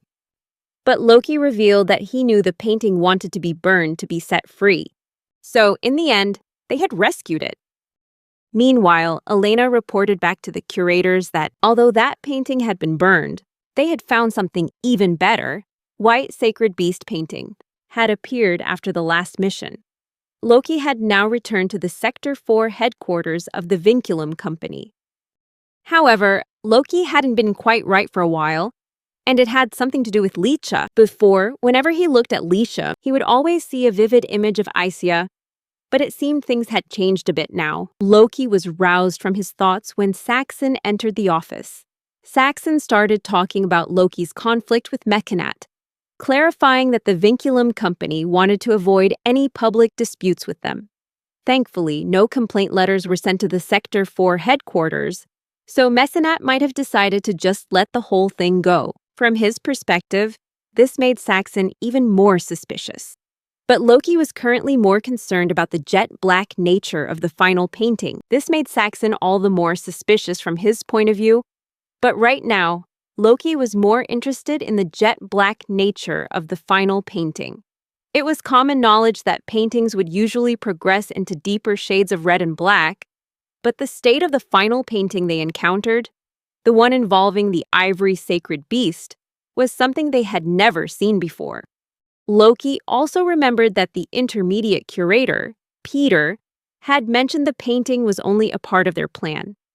This meant that letting the painting absorb an excessive amount of blood wasn't the end goal for Peter and his group. That's what they needed to investigate.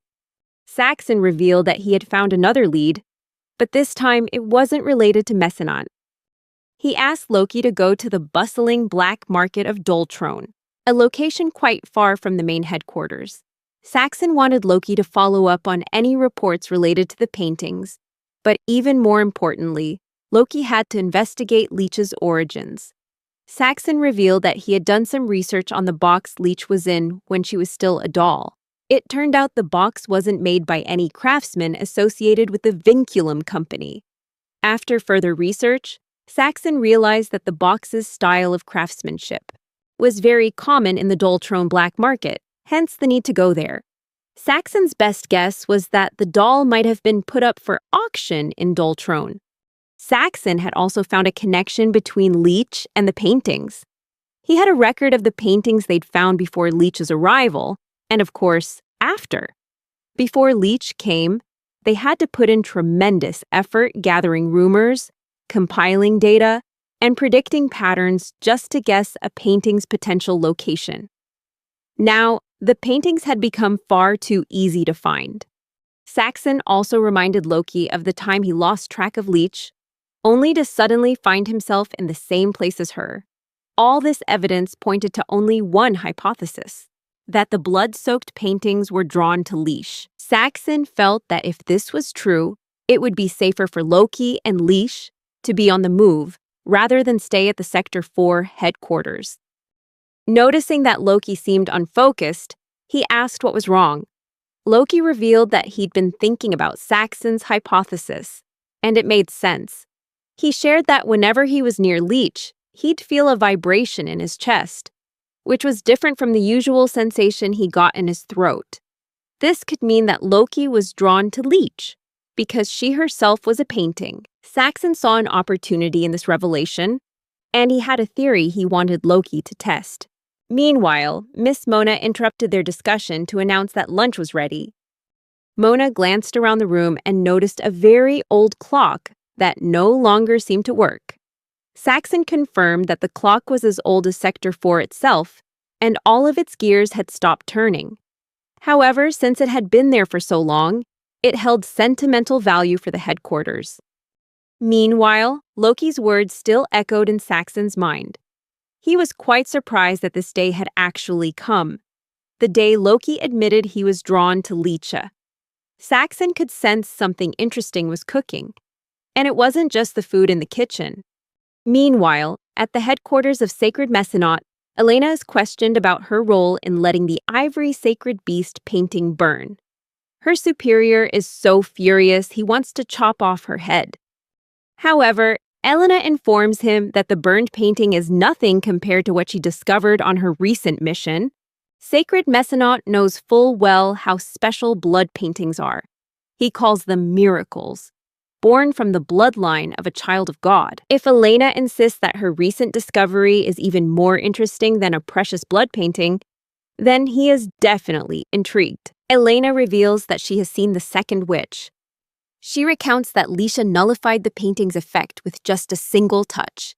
According to her, Leek is the second materia, the one they yearn for, and the chosen descendant.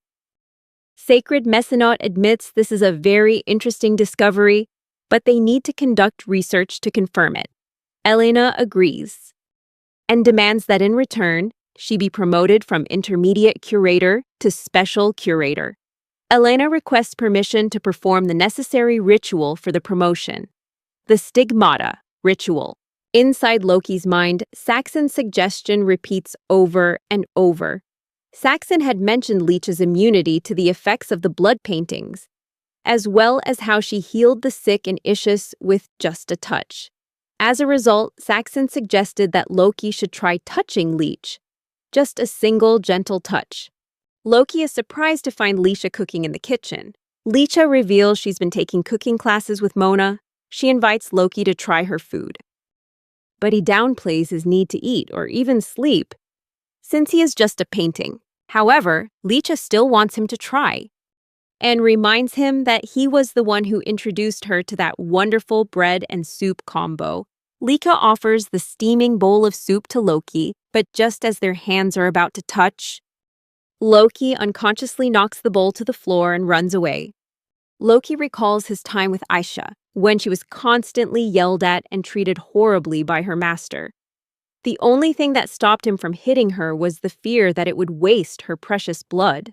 When Aisha refused to paint, the master threatened to forcibly take her blood to create paintings. Loki had to constantly watch Aisha endure it all from her master, but he could do nothing to help her. Aisha would always console him, saying that all she wanted was for him to be by her side, even if he couldn't touch or help her. In the end, Loki could only watch helplessly as Aisha died in sorrow. He was filled with regret and powerlessness, and from then on, he began to understand his purpose as a painting. Afterward, Loki buried Aisha on the hill full of flowers she used to gaze at from her window. His hatred for humans slowly grew, eventually turning into indifference. He began to gather information about the paintings, and this information increased significantly when he met Saxon. This led to the moment he met Leisha, a girl who looked exactly like Aisha. Maybe, just maybe, he should try touching her. Meanwhile, Leisha, extremely worried about Loki, goes to Saxon to voice her concerns.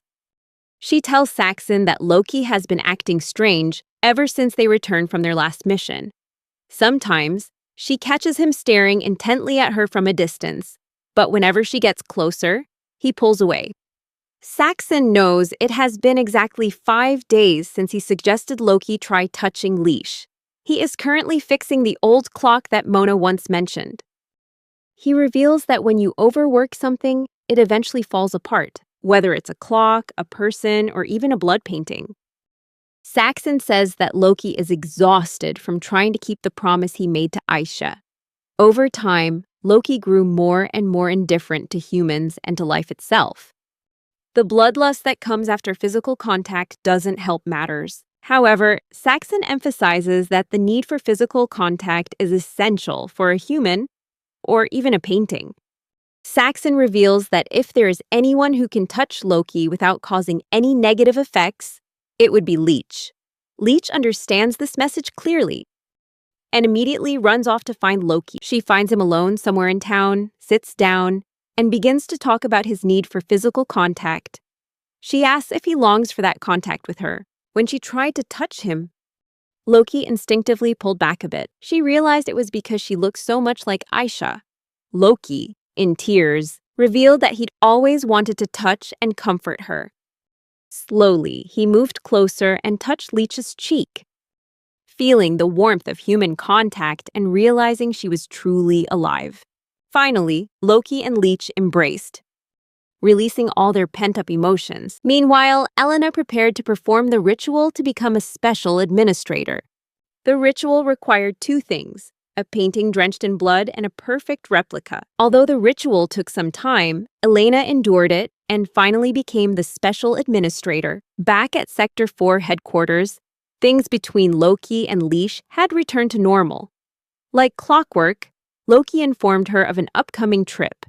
He planned to travel to Doltrone, seeing it as a good opportunity to find more paintings, while Leash could search for her home. Leacha didn't refuse the offer.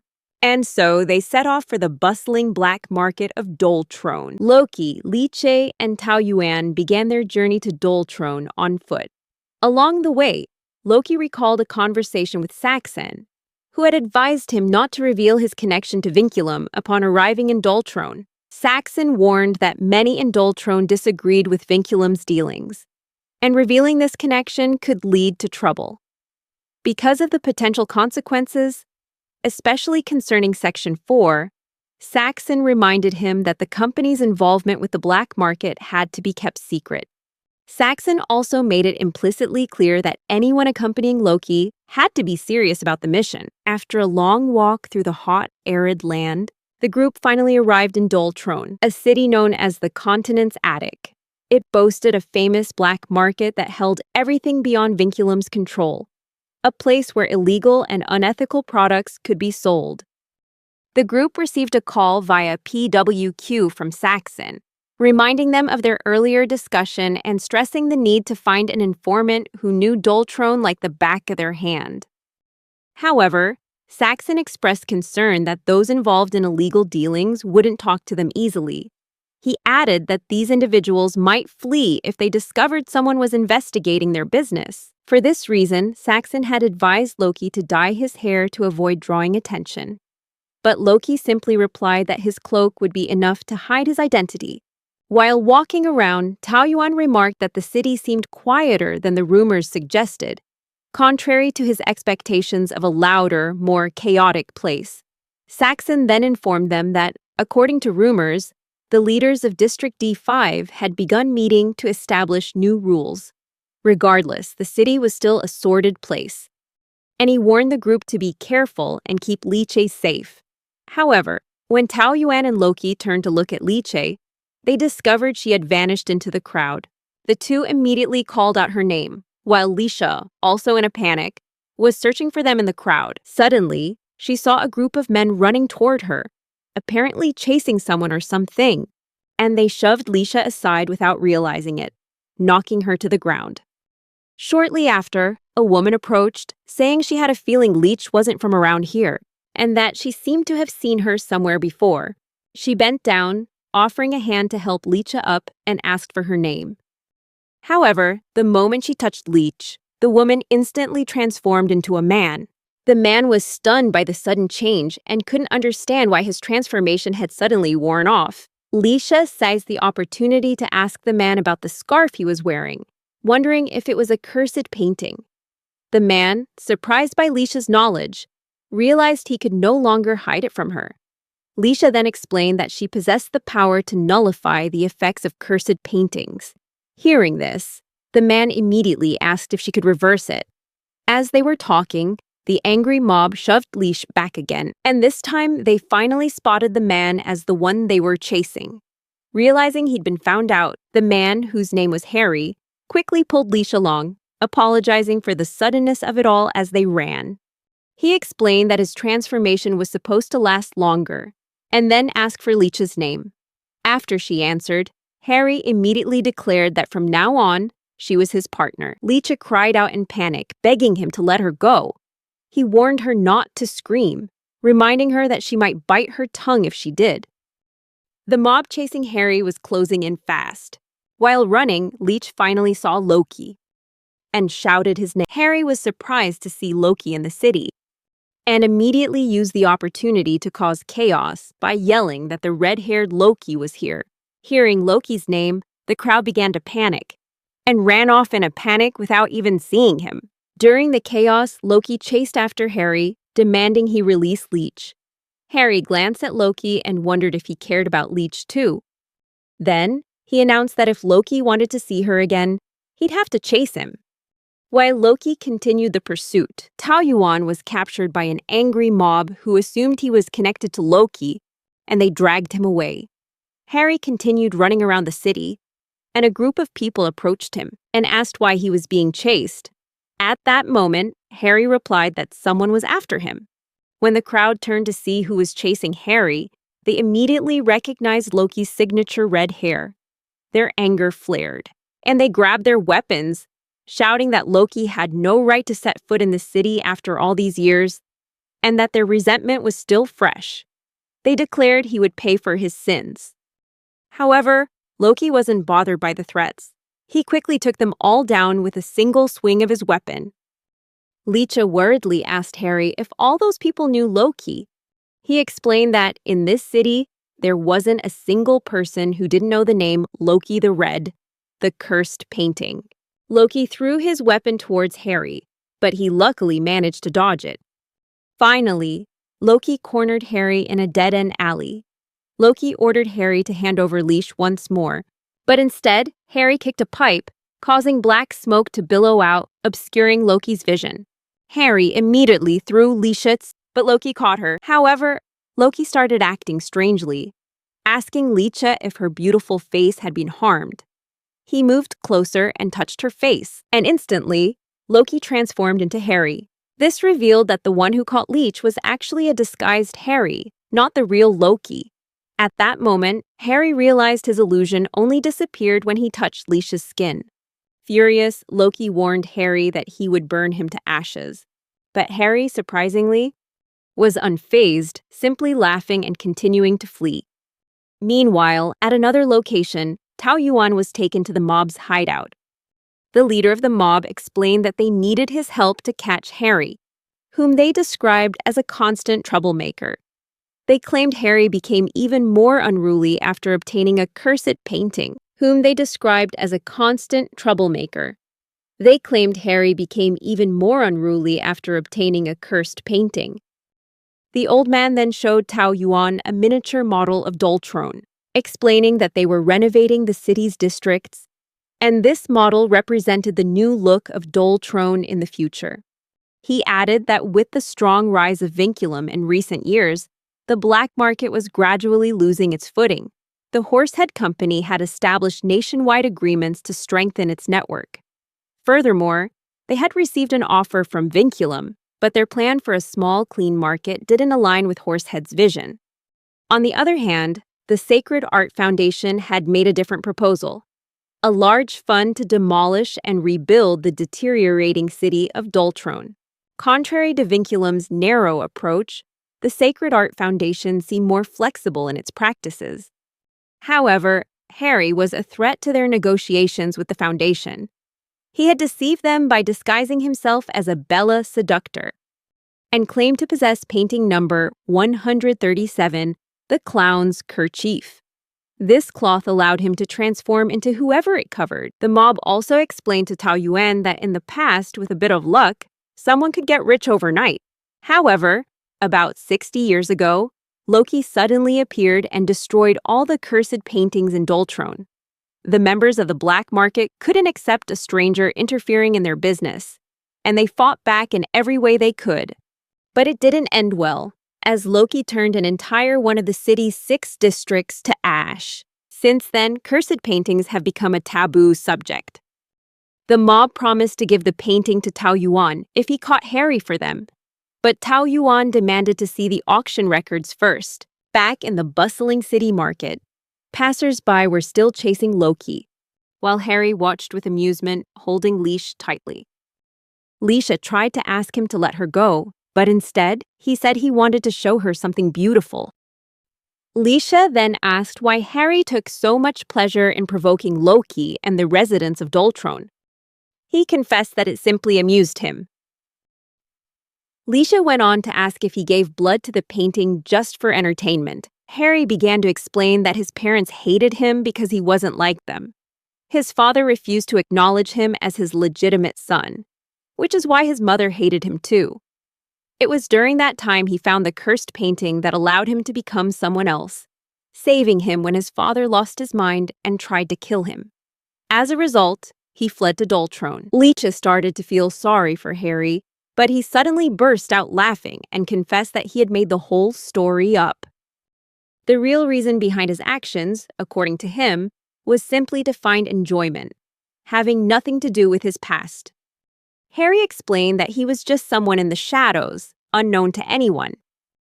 To fight against that, he uses his cursed painting to destroy these unfun projects. Furthermore, Harry expressed his intention to confront injustice and arrogance with a big bang. laughing as he emphasized that Doltrone was meant to be a city of freedom and chaos. Harry confessed to Leech that his transformations usually take a very long time to complete. However, with Leech by his side, he could transform back at any time, and that's why he needed her as a partner. In return, Leisha revealed that she'd come to Doltrone hoping to restore her memories. She had once passed through Doltrone while she was asleep. Harry jumped up in excitement and exclaimed that he was right about her looking familiar. He went on to talk about her master, who had bought her at an auction house 13 months ago, stressing that she was a famous doll. Leek was shocked to hear that she used to be a doll. Harry added that if his scarf could change his appearance, then it was also possible that she was a doll who had come to life. However, he wondered if this meant Leisha was also a cursed painting. Confusion seemed to overwhelm Leech. She froze in shock, finding the information too much to process. Harry then asked if she was okay, and as he tried to touch her, Loki appeared, ordering Harry not to lay a hand on Leash. He then moved to interrogate Harry about what he had done to her. Although Harry tried to joke around, Loki drew his sword and pointed it straight at him, emphasizing the seriousness of the situation.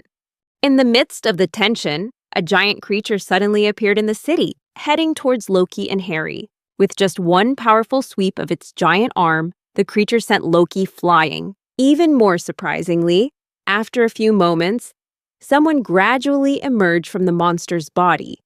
To everyone's astonishment, it was Elena, who wore a crazed smile and greeted Loki with a good morning.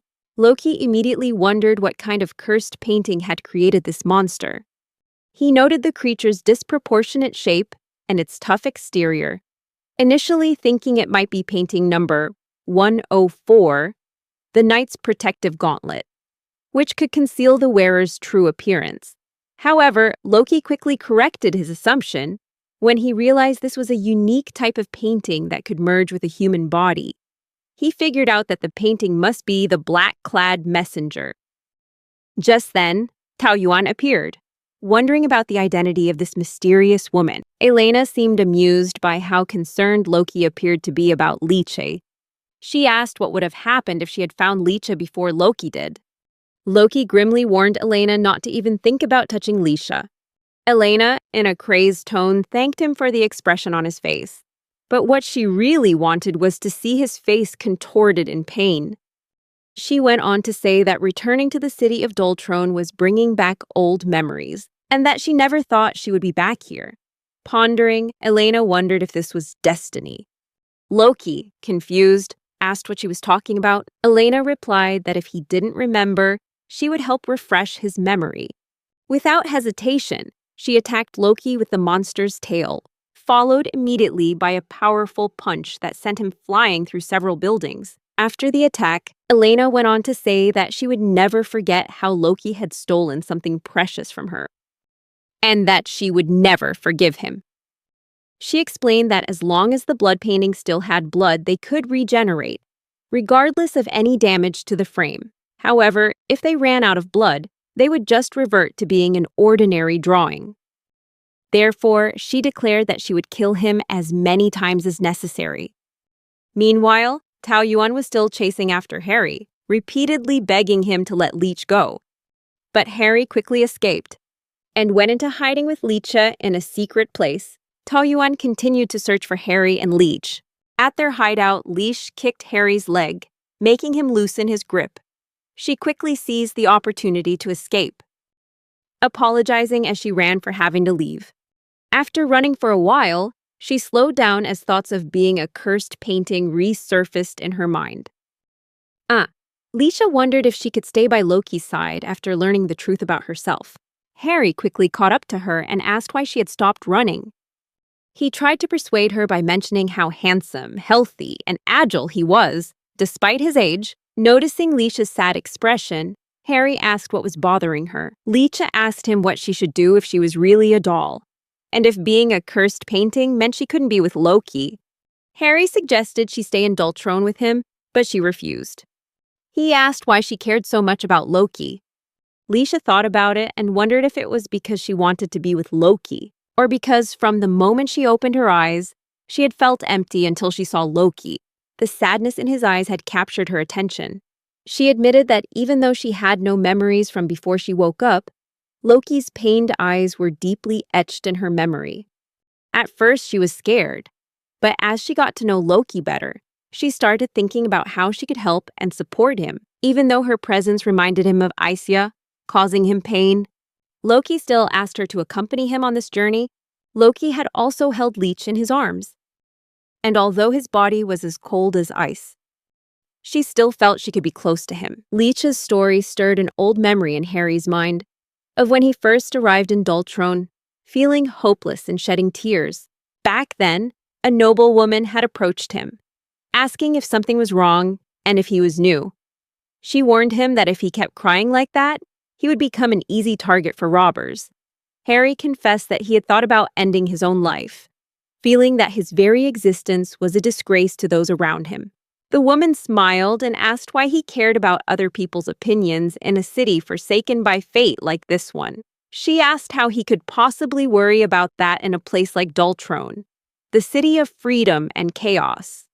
Harry then told Leech that she didn't need to convince herself that she needed Loki's permission to be with him. This is Dultrone, the city of freedom and chaos, where you can decide your own life. He gently advised her to hold her head high and suggested they prepare a welcoming party for the uninvited monster. Meanwhile, on the battlefield, it seemed Elena had beaten Loki until his entire body was covered in blood. She wondered how many more times she'd have to kill him before he returned to being a lifeless painting. Elena questioned Loki about how he was still alive despite not drinking any blood. Suddenly, Lecha appeared on the scene, shouting Loki's name. Elena smiled and said that she had arrived at the perfect time. Loki immediately warned Elena not to touch Leech, but she threw him far away, ordering him to stay put and watch from a distance. Loki screamed for Leech to run. Elena swung her arm to attack Leech, but she dodged skillfully and quickly fled. Elena pursued her relentlessly. Meanwhile, a cannonball suddenly struck a building near Elena, causing it to collapse. The person behind this attack was the leader of the mob. He ordered his soldiers to aim the cannon directly at the trapped monster, and they immediately obeyed, firing continuously without wasting time to reload. The mob leader explained to his subordinates that when cursed paintings run out of blood or when their masters die, they turn back into ordinary paintings. He emphasized that this was a war of attrition, ordering them to begin round 2 and give the monster no time to recover. Lecha rushed over to Loki to help him up. But just as she got close, the monster emerged from the rubble and continued to chase her. Elena realized that she and her monster had drawn everyone's attention, but warned that if they wanted to defeat her, they would have to try harder. Suddenly, Elena used one of the monster's giant tentacles to stab Leech from behind, creating a massive hole in her body. Loki stood there, helpless, watching Leech get attacked without being able to intervene, and rage swelled within him. He remembered all the memories he'd shared with Leisha, mostly moments of her smiling, and it felt like something inside him suddenly shattered. The monster was bombarded by another round of cannon fire, but it recovered instantly. Loki pushed himself up from the ground, slowly advancing toward the dying Leech. Elena was shocked to see that Loki still had the strength to move. As Loki took hold of Lecha, a wave of despair washed over him, and a dark aura emanated from his body, making the air around him heavy. His body suddenly transformed, and he became a dangerously cursed painting, a monster. Meanwhile, the Holy Art organization focused on capturing Li Shai, who was now trapped inside a box, while all attention was on Loki and the battle he was waging. He had completely transformed and was now facing monsters created by cursed paintings, a process that was also turning him into a monstrous version of himself. As he fought, Loki realized there was an image in his mind that would never leave him. The startling resemblance between Lecha and Aisha. Even though she had the same voice, facial expressions, and some habits, for him, this was anything but good. He would rather see nothing that reminded him of Aisha than see her face in Leisha's while he was trying to carry out Aisha's final wish. Then, a fierce battle broke out between the monster and Loki. so intense that everyone around described it as a fight between true monsters, driven by a thirst for slaughter and destruction. And indeed, destruction followed for the people of Dultroin. The fight was not a pleasant sight to behold, as everything was utterly destroyed, with no sign of it ending soon. The people worried for the future of Dultron, but an old man working for the Holy Art Organization reassured them, saying the organization would destroy the old city of Dultron and announced that the cursed painting attack would help the city receive financial support from them. Suddenly, Tao Yuan rushed forward with the bird creature from the cursed painting and headed straight for Leash. The curious townspeople watched as he tried to reach Leisha and confirmed that she was still safe. Then, they both headed towards Loki. Leash expressed her concern for Loki's condition, while Tao Yuan curiously asked her why she was hiding in a box. Leisha explained that Harry had advised her to hide there because the area had become too dangerous. After advising and forcing her to hide in the box, Harry said he'd be right back, adding that he just wanted to play with Loki a little. On their way to Loki, they were shocked to find Harry severely wounded, on the verge of death, though it was unclear who had done this to him. Leash was terrified and shocked. With the last of his strength, Harry called her name, apologizing for letting her see him in this state. When Leash asked why he did all of this, Harry simply replied that he did it because he wanted to. Harry continued, advising her to go to Loki and decide to stay with him. He told her that no matter what her goal was, or even if she died in silence, and even if people despised her for it, the most important thing was to stand firm. That was the only way to enjoy life to the fullest. Soon after, Harry's associates appeared to care for and treat him. Before parting ways, Harry urged Leash to go to Loki and show him that she was still safe and sound. Harry continued to encourage Leash, saying that the first step is always the hardest, even as a gaping hole was torn in his stomach. Unfortunately, his associate didn't quite agree with that sentiment, regretting not having tied Leash up when she was used as bait. The associate also asked Harry why he got involved in the conflict, adding whether he was okay with the city of Dultron being destroyed. In a sarcastic tone, the person said that Dultron had declined over the years, to the point where they couldn't even drink clean water now. The place had become a land of dust, and the people living there were no different. To find something truly important in this crowd had become a task worth risking one's life for. Harry asked his associate Liza about their plans for Dultron at that moment. Just then, an old man working for the Sacred Art Organization suddenly interjected, asking Liza if the biggest obstacle to Dultron's reconstruction was finally disappearing. He realized that the deal with the organization had put Harry and Dultron in a difficult position. Liza did not agree with him, ordering the suspension of all negotiations with the Sacred Art Organization. In an attempt to convince Liza to change her mind, the old man angrily asked if she had lost her mind. But Liza explained that she had given it a lot of thought and now felt skeptical and uneasy about entrusting Dultron's fate to this organization. The old man didn't stop trying to persuade her. Continuing on that with the support of the Sacred Art Organization, Dultron's market, which was declining in efficiency and productivity, would be revitalized. For old people like them, that would be a wonderful outcome while they waited for death to arrive. However, Liza was unmoved, asking if Dultron would lose its soul, and the answer was clearly yes. This city is a refuge for the lawless, for those the rest of the world rejects, for the socially ostracized. This city is inhabited by outcasts. If Dultron falls into the hands of the organization, all the outsiders, the social rejects, will have no place to call home. When these people leave, they will pave the way for reputable people accepted by the conservative class. This would make Dultron no longer Dultron. She also felt disgusted letting these clean-mouthed people, those who have never tasted hardship in their lives, write the next chapter for this city. Liza was determined not to give up Dultron's way of life just for a bit of false prosperity. Liza called on the people of Dultron to join her in destroying the monsters, emphasizing that elsewhere, Dultron and its people are called the attic of the continent. Meanwhile, Elena was still in the monster's body, but this time her wounds were taking a very long time to heal and regenerate, perhaps because she had used too much blood. Her pain intensified to an unbearable level, causing her immense agony. Although Elena knew it would be better to retreat, Seth was in control and ordered her not to flee, but to get used to the new body, the monster. Just as Elena was about to be torn apart by the monster itself, Tao Yuan appeared in the nick of time and knocked Loki back. Asking why, despite his victory, Loki still looked like a monster.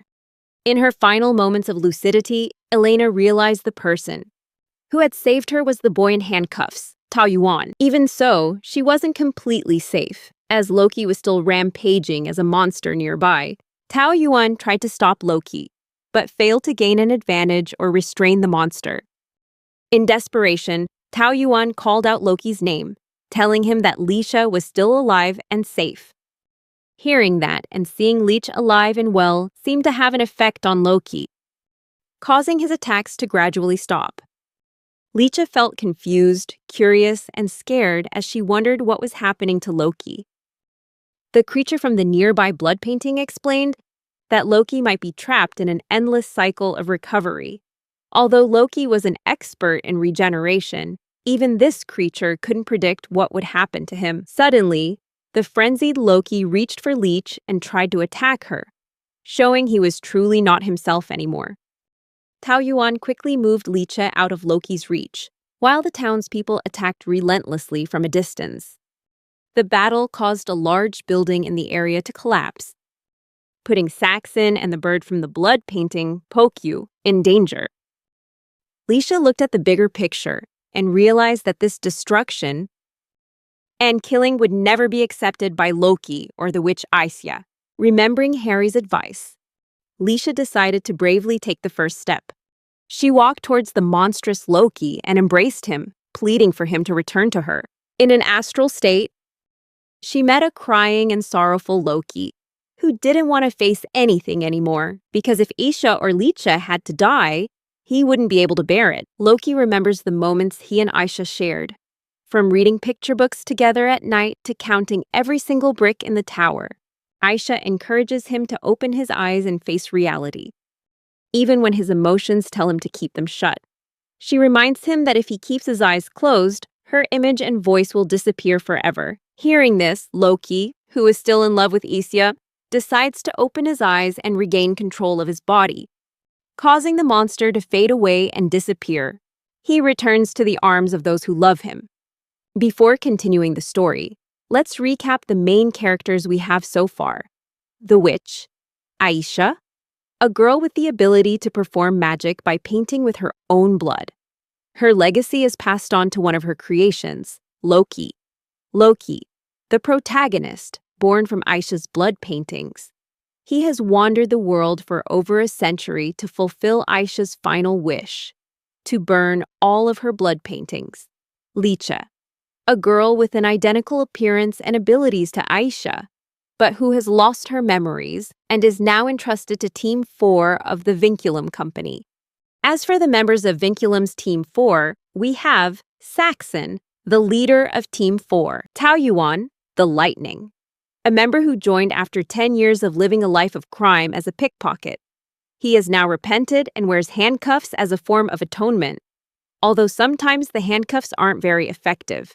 Levi, a member who assists Saxon in collecting blood paintings, but has a hidden motive of searching for someone. Mona, not an official member of Team 4, but she supports the team under Saxon's leadership. Finally, we can't forget the Sacred Arts Foundation, where Seth is the curator, controlling Elena, a second-rank curator with an intense desire to see Loki pay for the events of the past. Additionally, key characters like Harry and Liza Membrane, the leaders of the Doltrone regions, also play important roles in the story, returning to the story at Team 4's headquarters. Loki and the others wait, especially since the connection between the parties has been lost. They have no choice but to wait for Pokyu to wake up, hoping for good news, while hoping for the best. Meanwhile, Loki is reunited with Liche, who embraces him with great enthusiasm. Loki realizes his body has no strength left, but feels the warmth from Leech's embrace. However, he struggles to understand why he can't move his body. This experience reminds him of Saxon's clear wish for him to find something that gives him a reason to live and cherish. For Loki, the bond and affection he shares with Leech is that very thing. Suddenly, the people of Doltrone surround them, noticing Loki's weakness, and see it as a golden opportunity to finish him off. But unexpectedly, Lisa orders them to stop and gives Loki the cursed painting along with the auction records. Loki and the team have finally found what they were looking for. Liza then tells Loki and the others to take the items and leave the city. However, the suspicion isn't over. Somewhere in the medical room, where Harry's being treated, Seth appears. The doctors are struggling to stop the bleeding, and Harry's breathing is growing weaker. Seth approaches the doctors, and while making inquiries, he almost reveals his true intentions to take Elena's body back with him, but he masks it under the pretense of responding to an emergency call. In an attempt to distract the doctors, Seth does the most unexpected and bizarre thing possible. He holds out a flower and asks if its color is beautiful. While the doctors are confused and distracted, Seth uses his power to bring Harry back from the brink of death. After the healing is complete, the doctors start to regain their focus and are surprised to see Harry breathing again. This makes them wonder what really happened and how Harry escaped the Grim Reaper's scythe. With this cover-up, Seth asks the doctors for permission to take Elena back with him. He goes on to take responsibility for all the trouble that occurred and admits that the Sacred Arts Foundation was indeed at the center of it all. Seth requests to take Elena for interrogation, but before the doctors can answer, Harry gets up and asks why Seth saved him. Seth replies that he saved Harry on a whim, but sarcastically adds that he could send Harry a medical bill if he sees fit. Harry, curious and wary, also asks if Seth's desire to take the girl back is another one of his whims. Seth retorts with a threatening tone, asking Harry if he's sure that knowing more is a good idea. Before the situation can escalate further, the people of Doltrone, led by Liza, enter the medical room to visit Harry. Everyone is surprised to see Harry awake and on his feet, but they are still overjoyed. However, Liza is shocked to see a curator like Seth present in the room with the doctors. Almost immediately, she demands that Seth leave if he only came to bestow favors upon the villagers. Liza also announces that she will be canceling the agreement with the Sacred Arts Foundation. Hearing this, Seth denies his responsibility in the whole affair and warns that if the city chooses to break the contract, they will have to pay the penalties. Gisrun, one of the strong supporters of the Sacred Arts Foundation's cause, adds to the debate that paying the penalties would be nearly impossible, especially since the amount of money needed to rebuild Doltrone is immense. Surprisingly, Harry agrees to take responsibility for paying the penalties, leaving everyone in the room feeling both relieved and astonished. Harry then declares that the weeds of Doltrone will continue to grow until their roots are destroyed. With sincere concern, Liza reminded Harry that he couldn't afford to pay such large fines and that he didn't have to bear all the responsibility alone. But Harry recalled that she once said, "In Doltrone, you can do anything you want, as long as you have the spirit." Then he realized his scarf was gone and asked Liza about it. Liza said she had given it to Loki. Hearing this, Harry hurriedly ran after Loki and his group as they were leaving Doltrone to reclaim the scarf and negotiate a final deal. Meanwhile, Tao Yuan was glad that Loki was back to normal, proudly saying he was the one who had convinced Loki. He also added that Loki was lucky it was him who fought Loki, because if it had been someone else, Loki might have been killed as they would have fought in self-defense. Tao Yuan suggested the group should rest at the next village before continuing their journey. However, before that could happen, Loki asked Leisha to give him the cursed painting so he could burn it immediately. Surprisingly, Harry appeared and greeted Leech casually, while Loki grew increasingly suspicious. Harry sensed this and reassured Loki, explaining that he only came in peace to negotiate. Harry revealed that he actually liked Loki, and recalled the day Loki destroyed an entire district 60 years ago when he first arrived. Harry was still a boy back then.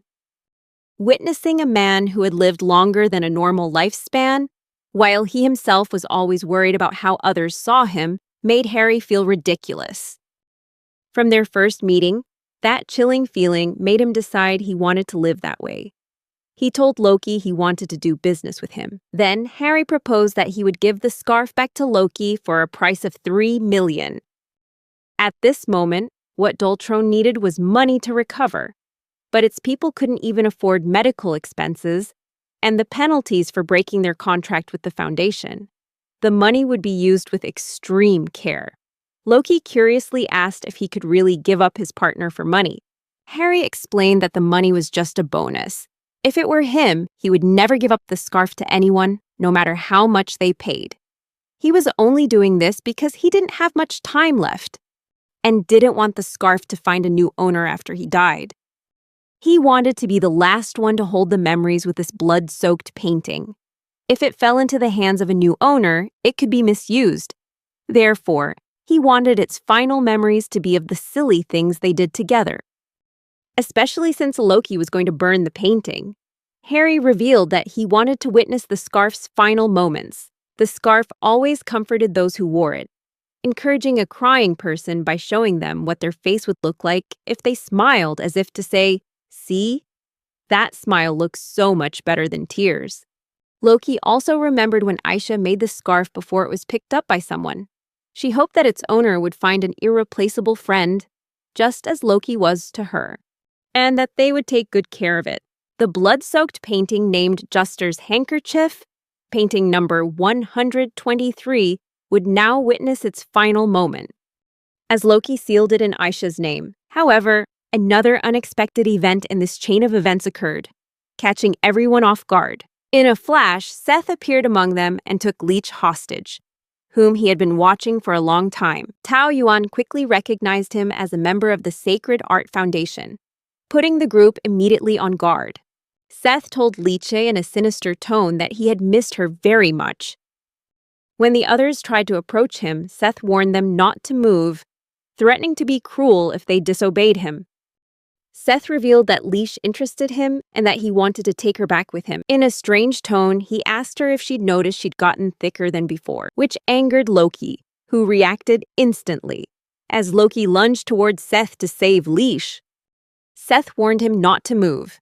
After this exchange, Seth decided that if Leech stayed with Loki for a while longer, it seemed it would be more beneficial to him, and so he left her for the time being, promising to return soon to pick her up. As Leisha was freed from danger, everyone immediately surrounded her, anxiously asking if she was hurt. Loki was the most concerned, and he asked her not to leave his side again. Just then, the connection with the bird creatures was restored, and Saxon and his team could communicate with them again. Leisha confessed that even though she might be a blood-soaked painting with no memories from before she woke up, proven by her ability to nullify the powers of other paintings, she still felt happy being with Loki. Loki reassured her not to worry, insisting that she was not a cursed painting, and he also reminded himself that she was not Aisha. Despite this, Loki assured Leech that he wanted to be with her. This took Saxon by surprise, and reminded him of the first time he met Loki. After learning that Loki's nickname was the Ghost painting, Saxon finally understood the meaning behind it. Loki was like a ghost, quiet, trusting no one, and living for a vague promise. Having spent time with Loki, Saxon worried about him and hoped that he would find a reason to keep living. Back in the present, Loki and the group had finished their discussion and were now thinking about their next destination. The records from the auction contained a wealth of information, and their next destination was the Pascio family, a family of explorers who specialized in treasure hunting, but they rarely stayed in one place. To find them, Loki had to track down their clients, and the first person to find was a young nobleman with an intellectual appearance named Snow Lopez. Poku was certain their current location was Namito, an eastern city where a branch of the Holy Art Foundation was located. The foundation's headquarters was in the center of the continent, but to deploy personnel to different regions, They had established numerous local branches. These branches were accepted in 90% of all regions, ensuring the effective and widespread operation of their mission. The Holy Art Foundation not only provided free medical care, but also acted as dedicated supervisors, monitoring various groups and offering shelter. The organization exuded confidence, warning that causing trouble here was unwise and encouraging caution for anyone wishing to navigate the Foundation's complex activities. This city is full of conservatives, Loki warned Licha, telling him not to wander too far. And they happened to see a wanted poster for a dangerous-looking man. When they met a young boy, Like was curious and asked for information about Mr. Snow Lopez, receiving a positive response. The boy confirmed that Mr. Lopez was indeed the son of the city's governor and held an important role in the internal operations of Nami Talcel, part of the Holy Art Foundation. The boy quickly left for work, leaving the group with a valuable piece of information. Snow Lopez was a conservative. Loki processed this new information and contemplated their next step. As they entered the Namito branch, a friendly receptionist greeted them and offered assistance with medical care and lodging. Unlike the usual request, the group expressed their wish to see Mr. Snow Lopez. The receptionist promptly asked if they had an appointment, and the group's representative admitted they did not. The receptionist shared that Mr. Lopez was currently visiting the headquarters and wouldn't be back for the next 3 days, suggesting they return then. The group left, wondering if they had hit a dead end. Suddenly, they ran into the boy from before, who recognized them and revealed that he worked there. The boy invited them to have dinner at his establishment and called for someone to prepare a table for 3. During the meal, a slip of the tongue revealed that Mr. Snow had been adopted by the Lopez family 2 years ago. Rumor had it that he came from a noble family and had been appointed head of the regional branch. Under his leadership, law and order were maintained and tourism flourished. However, there was much curiosity about his recent summons to the headquarters, especially in light of the ongoing murders. Tao Yuan nearly spat out his food upon hearing about the murders. The person sharing the information realized he might be talking to people who were unaware of the cases, so he quickly explained further. For the past 3 nights, someone has been attacking passers-by. The victims are stabbed from behind, but paradoxically, their bodies are found completely drained of blood. Tao Yuan asked if the culprit was the man on the wanted poster, and the informant confirmed that, yes, he was the suspect. According to him, the man on the poster had fled after stabbing a nobleman who sponsored the foundation. The informant also mentioned that tourists were currently staying within the foundation's walls because there are no hotels in Namito. Lodging at the foundation is free, so there's no need for hotels. However, this wasn't good news for Loki's group, as it meant they would have to sleep in the belly of the beast. The naive boy from before suggested they could stay at his house if they wanted. Leech was excited by the invitation, and the boy assured them the offer still stood. However, the boy reminded them that until his shift was over, they would have to entertain themselves. Meanwhile, Saxon was immersed in his research. He recalled his earlier conversation with Loki, when Loki had suggested the possibility that humans could be transformed into horrifying forms by cursed paintings. Loki had said that, from all the signs, Elena from the Sacred Arts Organization seemed to be someone who had merged with a cursed painting. Even the man who came to pick her up was shrouded in darkness. It seemed the organization was collecting paintings for some larger plan. As he continued to read, Saxon discovered that the organization had been shut down when conservationists took up arms to protect the Tower of Babel and its cultural heritage. The news that they had protected Bob Hill intrigued Saxon, enough for him to decide to visit the Central Library before lunch. Meanwhile, Loki's team had been trying unsuccessfully to contact Saxon and Mona. The boy offered them a place to stay, introducing himself as Revel. Loki's team responded by introducing themselves as well. Revel asked Leech if Tao Yuan and Loki were criminals, expressing concern that they might not have the Sacred Arts Organization's best interests at heart. Leisha immediately defended her friends, explaining they were just travelers who had run into some trouble. Tao Yuan noticed the friendly rapport between Lisha and Revel, remarking that it was nice to see Lisha with a friend her own age. This caught Loki's attention. And Tao Yuan jokingly asked if Loki felt a little jealous seeing Leech making a new friend in Revel. They soon arrived at Revel's house. The boy, Revel, lived with his grandmother, who he claimed wasn't fond of strangers. Despite the interesting conversation, Loki decided to head out and search for the ones who had attacked the city. He told Tao Yuan to stay and watch over Lisha and advised Lisha to scream if anything unusual happened. As Loki left, Revel asked Lisha if they should follow him. But Lisha decided against it, suggesting they do the dishes together instead. While washing the dishes, Lisha asked Revel why he was so hospitable. Revel shared that it was a promise he'd made to his grandmother, that he would always be kind to everyone. Revel told her about his past, how his family used to be circus performers, and that on one fateful day, a fire broke out, taking everyone's lives except for him and his grandmother. Sadly, Revel's grandmother was deeply affected by the fire and now rarely goes outside. Revel hoped that bringing travelers home might help her open up a little. Meanwhile, Loki found that the conservatives in the city didn't have much valuable information, nor did the village of Ishus.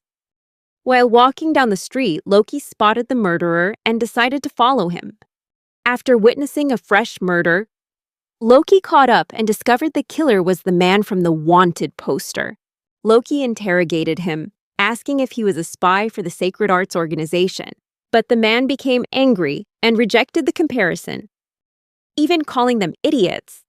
The man conjured a powerful fire spell, reminding Loki of painting number 133, titled Fire Rats, Fire Gloves, although this man's fire was far more powerful. During the fight, the man remarked that the redhead, referring to Loki, was weaker than he had expected. Surprisingly, he revealed that he wasn't the recent killer, but was trying to catch the real one.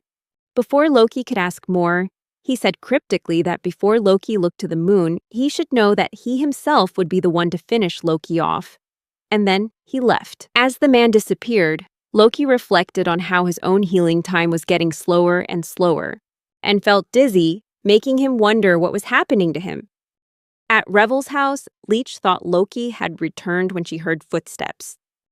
But what she saw was a beautiful creature that Revel called Grandma. Lika rushed off to find Tao Yuan, who was also surprised to meet Revel's grandmother.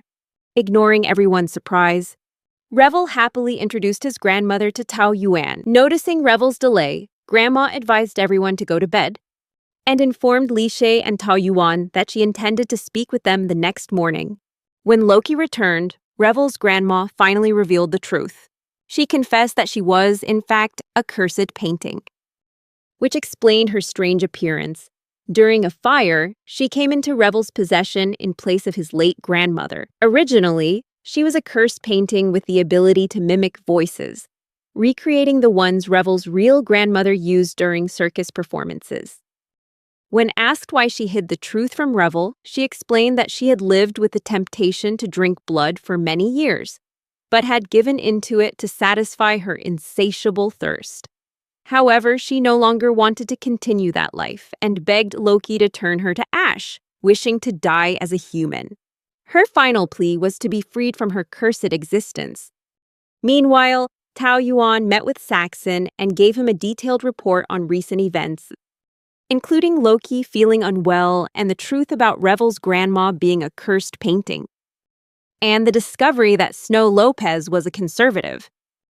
Tao Yuan also informed Saxon of the plan to hold a funeral for the cursed painting. The painting was determined to hide the truth from Revel, so she wished to pass away in the familiar human form he still recognized. After hearing this, Saxon decided to have Mona investigate the region's rituals, putting the current case on hold. Meanwhile, Loki continued to experience dizzy spells ever since leaving Doltrone, leading Saxon to speculate whether this was a side effect of his transformation. At the same time, Leech went to Revel's workplace and informed him of his grandmother's worsening health. Revel asked for leave from work and rushed home with Leisha's. overwhelmed with emotion upon seeing his grandmother growing weaker. Revel's grandmother gave him a whistle to wear as a pendant around his neck. She reassured him that if he ever needed help, he just had to blow that whistle, and it would be a symbol of her eternal presence by his side. Revel sat by her bedside until Tao Yuan intervened, mentioning that the manager would be arriving soon. However, she refused the manager's help, saying she didn't need it. She revealed that this would be the last time she would see everyone. In an emotional moment, she advised Revel to be a good boy and take care of himself, as he would now have to shoulder more responsibility. Although Revel struggled to accept that this was their last meeting, he eventually faced that reality. Meanwhile, the group, Loki, Liche, and Tao Yuan, discussed the plan for Revel's grandmother's funeral. They talked about the local custom of immediate cremation to prevent contamination from evil spirits. To carry out their plan, they decided to simulate a cremation before Loki burned the cursed painting to ashes. In the middle of their discussion, the man from the wanted poster suddenly appeared and cruelly tried to reveal the truth about Revel's grandmother being a cursed painting. Loki quickly intervened and realized that when he made contact with the man, he didn't feel his usual thirst for blood. This made Loki suspect that the man might also be a cursed painting. In response, the man said indifferently that it didn't matter, since Loki's mission was to destroy cursed paintings anyway, so he could just add him to the list. A Revel witnessed what he believed to be his grandmother's cremation ceremony, and recalled the first time she gave him the whistle when he was just a child, unable to care for himself. Overcome with grief, he sobbed as he realized his grandmother was truly gone forever. The man from the poster seemed annoyed by Loki's growing attachment to the humans he claimed to despise. Loki asserted that his main objective was still to destroy cursed paintings, and that the other man had no right to interfere with his other missions. While the wanted man began to find this confrontation interesting, Tao Yuan stepped in, diverting Loki's attention. The man asked why Tao Yuan was getting involved, and Tao Yuan replied that he was fulfilling his duty as an older brother. Meanwhile, Loki encountered the cursed painting that was once Revel's grandmother, and the painting waited patiently to be sealed forever by Loki in the name of the witch. As Tao Yuan and the wanted man were dueling, soldiers on horseback spotted the wanted man, and it seemed like it was all over for him. But suddenly, a plot twist emerged: Snow Lopez, whom Tao Yuan had always known as Brother Cho, was one of his two long-lost brothers. The 16th cursed painting, The Mountain Spirit's Adventure, was a work by the witch about a mountain spirit who mimicked human voices. Every day, the spirit dreamed of becoming human, and through its journey, it learned to replicate human speech and overcome many obstacles. In the end, thanks to its innate skill, the spirit was accepted by humans and lived happily ever after. While everyone was stunned by the reunion between Tao Yuan and his long-lost brother Cho, the wanted man took the opportunity to escape. Tao Yuan approached his brother with a hopeful smile, telling him how long it had been since they'd last seen each other. However, disappointment washed over him when Snow Lopez didn't recognize him. Tao Yuan kept insisting that Snow Lopez must know him, because he and their brother Can had never stopped looking for him. Snow Lopez replied coldly, still unable to recognize who was standing before him. Tao Yuan didn't give up, going on to mention that he was from the 4th Division of the Vinculum Company and asked if Lopez knew the Pasio family. Lopez seemed to have heard the name, but then lost his patience. He said he had work to do and had no time for this conversation. As Tao Yuan was just a stranger he hoped to never see again. As Loki's condition worsened, Levi appeared, determined to help despite Loki's initial resistance. Levi insisted that Saxon had sent him for a specific purpose. Worried about Loki's health, Levi proposed running a full analysis. Meanwhile, Tao Yuan revealed that Snow Lopez was his long-lost brother. Despite a mix of emotions, sadness, disappointment, and happiness that his brother didn't recognize him, Tao Yuan noticed something familiar. Lopez still had the habit of correcting his grammar, which brought a strange sense of comfort. In the end, Tao Yuan felt relieved and content knowing his brother was still alive and well. As for Revel, it seemed he would be fine if his master Dan agreed to let him live at the rooftop restaurant. Thanks to the whistle his grandmother had given him, Revel knew that she was still watching over him. Revel thanked the group for helping him get a chance to say a proper goodbye to his grandmother. Ethan happily waved goodbye as the group continued on their journey. Tao Yuan shared his plan to return to Isha's village to let Can know that Cho, their brother, is still alive. Levi agreed with Tao Yuan's idea and promised to update Saxon on his situation. Tao Yuan was also told to meet the group at Grandma Lilac's house after finishing his personal task. The group arrived at Grandma Lilac's house just before dark, and Levi warned them to stay away from anything with a red label, as it was off-limits. Levi gave the group a tour of his multifunctional room at Grandma Lilac's house. Hilda, Levi's older sister, joined the group and was ready to examine Licha, showing particular interest in her. Hilda, Levi's sister, introduced herself warmly and said this place had been Levi's home since he was a child. During their casual chat, Hilda happened to mention they had a younger brother named Rolf. This information made Leash realize that Levi's mission in the 4th Division was related to finding his younger brother. Hilda asked Licha if she had been vaccinated for the green glow disease, a peculiar disease affecting children across the continent. The Sacred Foundation offers free tests to determine a child's susceptibility to the illness.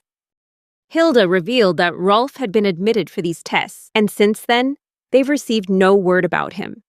Despite their efforts to find him, there were no leads, and the organization claimed no child matching his description was ever there. Because of this, Levi has dedicated themselves to the mission of finding their brother. Loki's test results finally came back, and it wasn't good news. The hemopigments in his body have decreased significantly. The cursed paintings are injected with a special substance called hemopigments, and these pigments within the paintings are what cause the supernatural phenomena. For that reason, when the paintings are torn or burned, they can regenerate with just a little blood. Every time Loki burned the cursed paintings, his body absorbed the hemopigments from them. Loki's ability to self-heal without drinking blood is thanks to the high levels of hemopigments in his body. This is also why he's the only one who can reduce the paintings to ash. His hemopigment levels were high enough until Lech appeared. In contrast, Lech's hemopigments have increased, leading Saxon to conclude that there's a transfer of pigments from Loki to Leche. In this interesting turn of events, the story reveals the identity of the mysterious man from the poster. His name is Vax. The plot thickens with the revelation that Mr. Snow and Vax knew each other previously, deepening the complex relationship between them. The sophistication of the story increases as Snow's awareness of Tao Yuan becomes clear, suggesting a game of feigned ignorance. As the story continues, the collaborative efforts between Vax and Snow also intensify, especially with Snow's official transfer of the headquarters in preparation for an important mission. Vax, pleased with this development, senses they are closing in on a critical objective. The plot grows more intriguing as Snow begins to consider investigating the stolen information from the library himself. However, a dilemma arises due to the close surveillance from those watching Snow's rapid rise, forcing him to delegate the investigation to Vax to keep his actions discreet. This introduces even more complexity into the unfolding narrative. Vax finds the witch's burial site, just as Cho described. But strangely, the grave is empty, with only a single handcuff left behind in the disturbed earth.